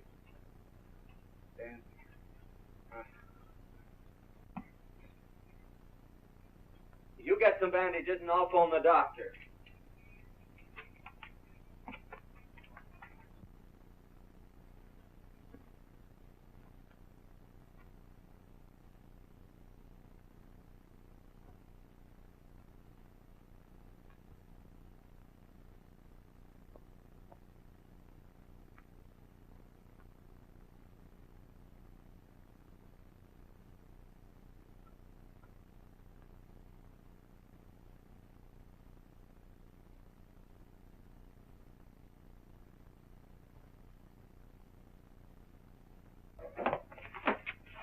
He's gone.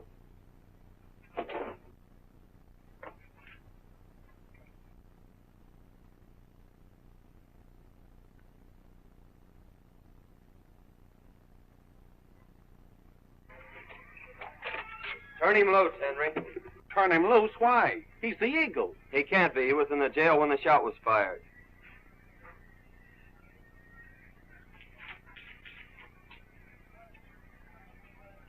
Kelly wasn't killed. He's made his getaway. You know, he'll probably head for the carnival grounds. You get out there and hide him. He's still in danger. Yeah, listen. What are you going to do? I'm going to the factory and wring the truth out of Danby. Evans Airplane Factory, quick.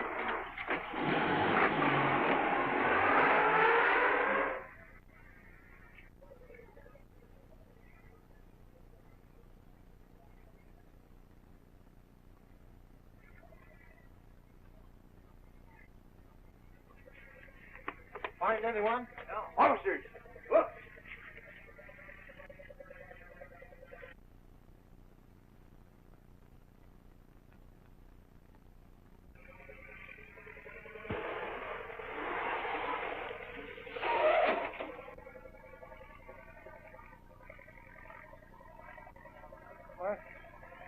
My friend.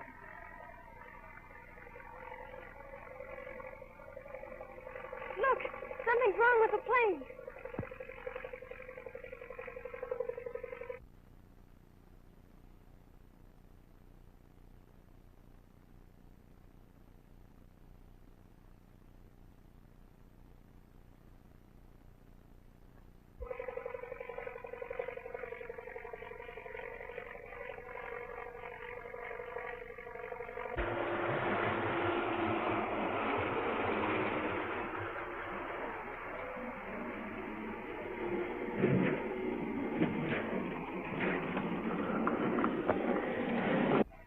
I'm going to try and find that plane.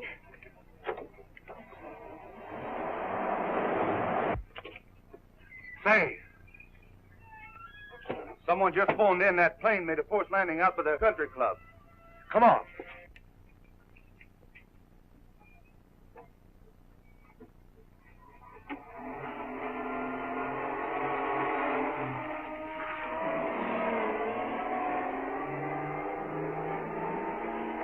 Where's Green?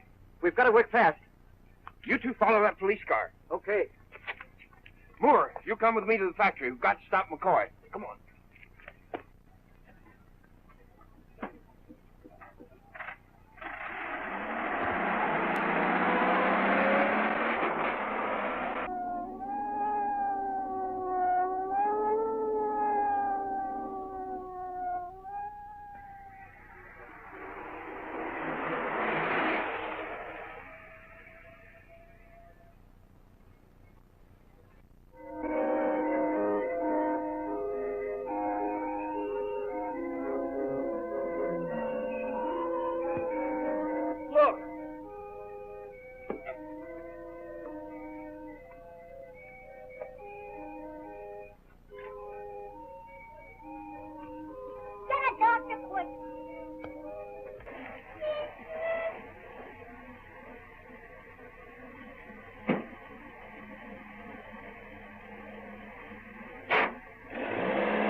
Keep quiet and everything will be all right.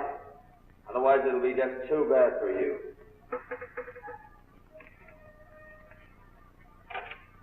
Hello? Give me Mr. Danby's office, please. Danby speaking. Why, Mr. Ward has charge of the boiler room. Call him. Well, I can't locate Mr. Ward, and something's got to be done quick. All right. I'll come down. Don't you never think of nothing? Don't stand there like a dummy. Get over to the factory and tell Craig what's happened.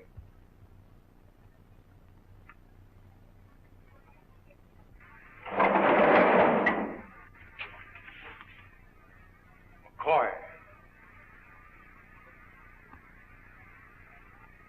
What's this all about? Never mind that. Kelly gave me the lowdown on you. You're coming through right now. All right. How much? What do you mean, Danby? If nothing but money will stop the Eagle's crimes, I'm willing to pay my share. Oh, I don't want any money. What do you want, then? I want information. Information that'll help me capture the Eagle and put a stop to his crimes. You mean to say Gregory is not the Eagle? Haven't I been telling you so all along? Gregory has been risking his life to find out who's at the bottom of this blackmailing scheme against you and the rest of the directors. Well, if Gregory isn't the Eagle, who is? Well, it's one of the directors of the company. Clark knew which one it was and was on the verge of telling when the Eagle killed him. I was in hopes that you knew something about it. I do know something. There's one man I'm suspicious of. Who's that? I don't like to make such a charge against anyone without more proof. You wait here while I do a little investigating. I tell you, you can't get in here. But they wouldn't let me in the front office. Why, then, stay out of here. Good afternoon, Mr. Ames. Hello, Frank.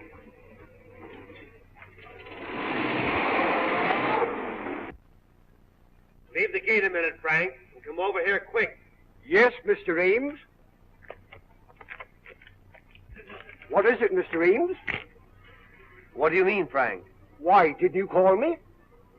Why, you're dreaming this afternoon.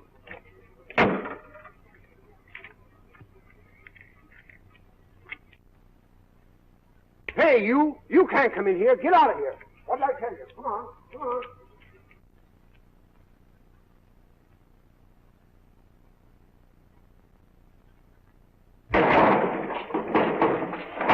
Henry, Kelly's at the carnival, all right, but he won't talk. Why not? Why, he's scared stiff.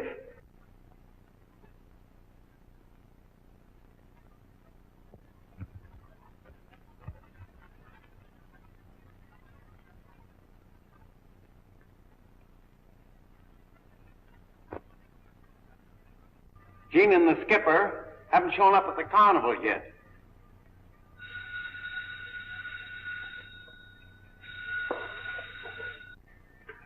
Hello?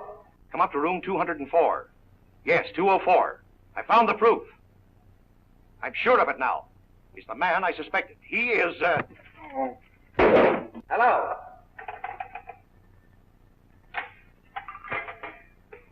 Come on, Henry.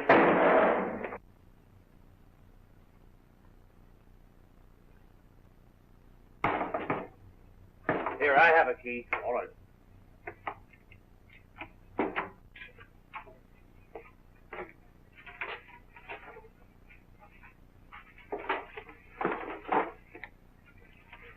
What are you doing here? I just heard the attack on Danby over the phone. He found out who the Eagle is. Whose office is this? This is Mr. Evans' office. Surely you don't think that... What else can we think? Don't let Evans leave the building. I believe you're right. We can't afford to take any chances. Get more men. Search the building. Question everyone. Come on, McCoy.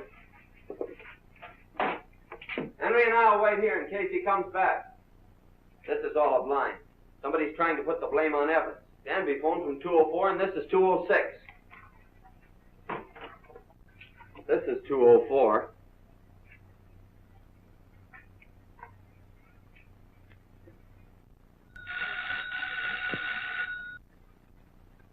Hello. You better get the plane away quick. The cops are down there now.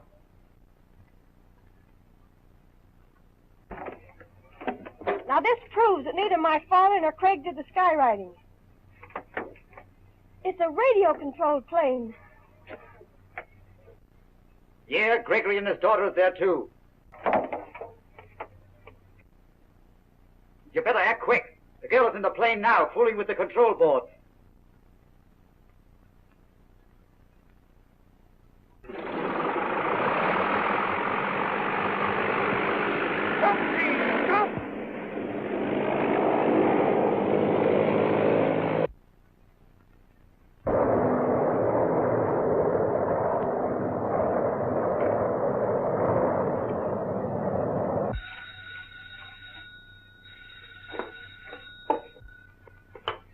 Hello? Is Greg McCoy there? This is McCoy. Can you see a plane through the window from where you are, McCoy? Yes, I can see it. That plane contains a friend of yours, Miss Jean Gregory. Oh, yeah? Well, I happen to know that Miss Gregory can't fly a plane. She doesn't have to fly this one. It's controlled by radio. I'm sending it up, McCoy, up 5,000 feet above your carnival. And then it's coming down in a death plunge, 300 miles an hour. When it hits... Stall him as long as you can. Where's the call in room 206 coming from? From the laboratory on the roof. Thanks. Don't let him get away!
A mysterious criminal who calls himself Eagle is plotting against the directors of an airplane factory, whom he has tried to frighten with warnings written on the sky in smoke and fire. The directors have reason to suspect that the Eagle is Nathan Gregory, owner of a small carnival show, who has accused them of stealing from him an invention that is worth a fortune. Gregory's daughter, Jean, has found the Eagle's skywriting plane, which she now discovers is operated by radio control.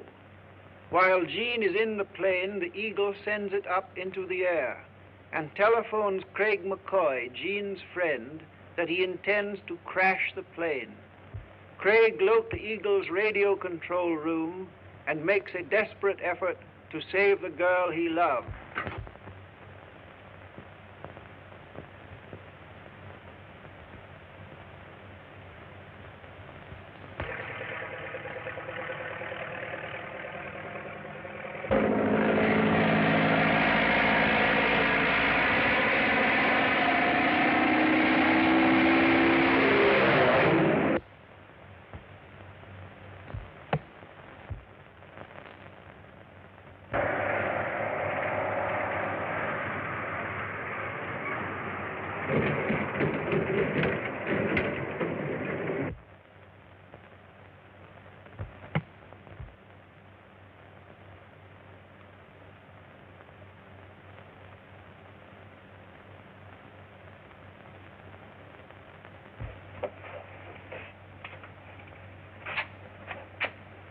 Denby. How did you get here? Why, the Eagle had me locked in that closet.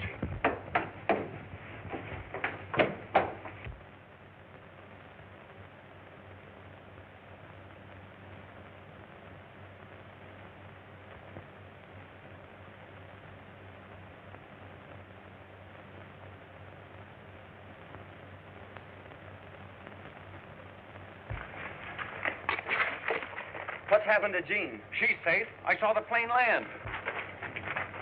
Which way did he go? He went in through a lower window. Come on. Well, at last we know who the eagle is. You know what? We know, but what good does that do us now? We can't prove it. We haven't any evidence. Say, who is... Say, I've got it. We can use Kelly. Kelly? Well, he's scared stiff. He won't say a word. Yes, but the eagle doesn't know that. We can bait a trap for him with Kelly and be there when he walks in. Don't you understand? Listen.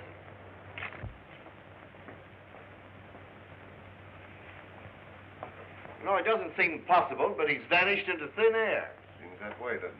Well? And that'll prove his guilt beyond a doubt. Great.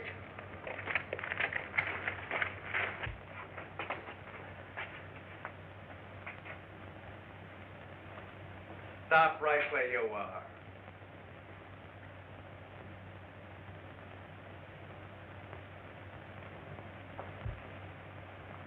How good a ventriloquist are you?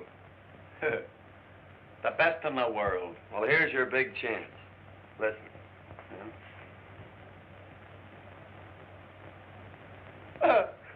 A perfect setup.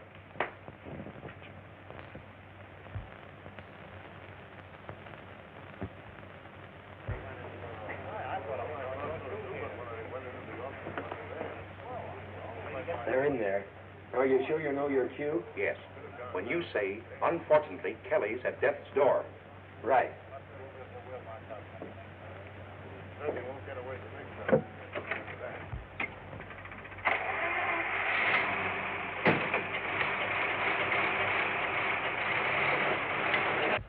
And then the eagle struck me down from behind. Then you didn't see his face? No. Too bad. We owe Mr. McCoy an apology for thinking that he was in league with this fiend. Oh, that's perfectly all right. Let's forget that and work together to get the eagle. That's a good idea. You take the lead and we'll follow. And how do you propose to capture the eagle, Mr. McCoy? I'll admit things look pretty black. But we have one faint hope in Kelly. But Kelly disappeared right after he was shot. He may be dead. No, he made his way to the carnival grounds and fell in a faint in Mr. Gregory's tent. He came to once and started to tell everything, but he relapsed into unconsciousness again in a moment. If the doctors can bring him around, he'll tell us who the eagle is. But unfortunately, Kelly is at death's door. And there isn't a chance in 1,000 that he'll recover.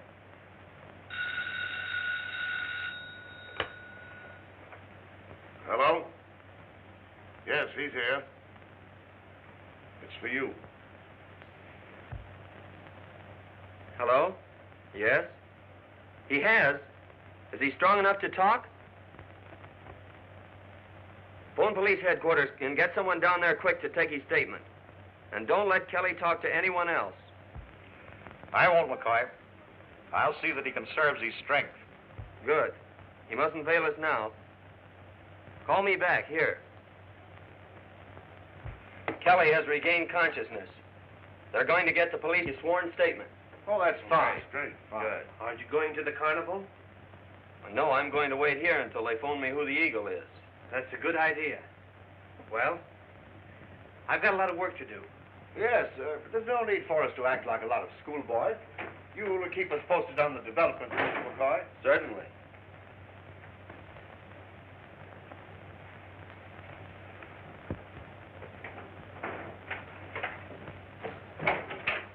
Well, did it work? Perfectly. One of those 4 men is the eagle. Now, you'll try to get rid of Kelly before he can tell the truth, and I've got to beat him to the carnival. All right, I'll go with you. No, you wait here a few minutes. By then, the guilty man will be gone. You bring the other 3 along to the carnival. We'll need them for witnesses. Fine.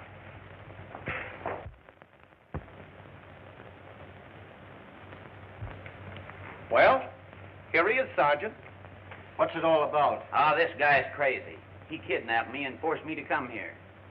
He ain't got nothing on me. Oh, no? The next time you pick out a running mate, don't take a squealer like Gardner. They always welch on their pals when they get in a jam. Sergeant, this is Tim Moore. You know, the guy that Gardner squealed on. What do you mean, squealed on me? What do we mean? Gardner told the truth about how you shot Clark and Kelly. It's a lie. I didn't do it. And Gardner never said so. You don't think so, huh? Wait a minute.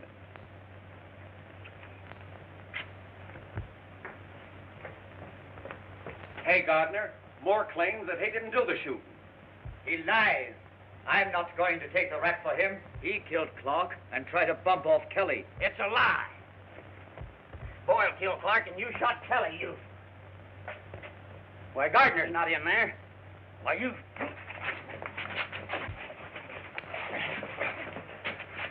Boys, how's that for a complete confession? Perfect.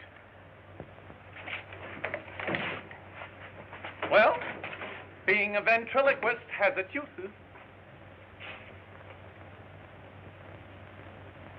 But, Kelly, you can clear yourself if you'll talk. Oh, I'm sorry, Mr. Gregory, but I ain't going to say a word until that eagle is behind the bars.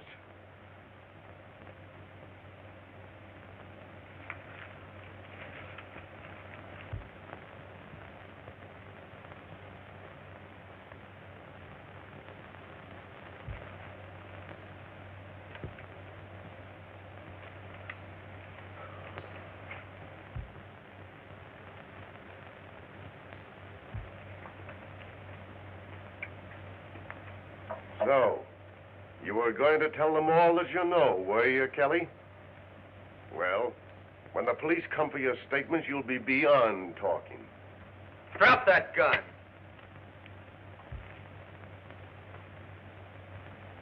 All right, Kelly, come on out.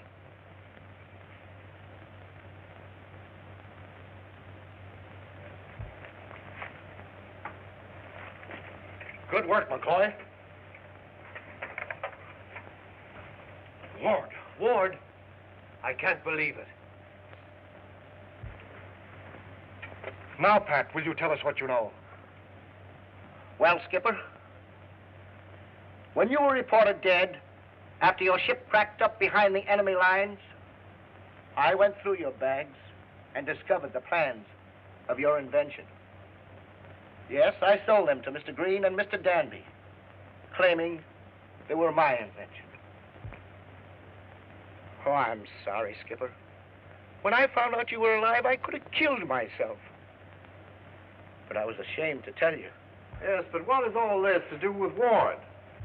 Well, he found out that the plans you men were making a fortune from were the ones I had stolen from Mr. Gregory. Now, that gave him a chance to blackmail you in the name of Gregory. Why? Why, his purpose was to make you sell out cheap.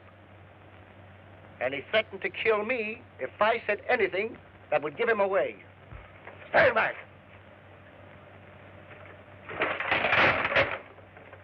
Well, you know it all now, but you'll never take me alive. And as for you, Kelly, I always keep my promise.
Well, he made good his boast. We'd never catch him alive. Well, Gregory, you have your revenge. I didn't want revenge. No, of course you didn't. All that you wanted was fair play, and you deserve it. Gentlemen, there's 20% of the capital stock of our company still unissued. I move you that it be transferred to Mr. Gregory as overdue payment on his invention. And I second the motion. And I vote yes. That makes it unanimous. Thank you, my friends. Daddy!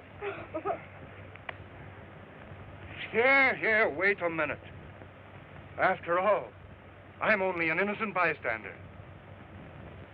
Here's the man we have to thank for our success.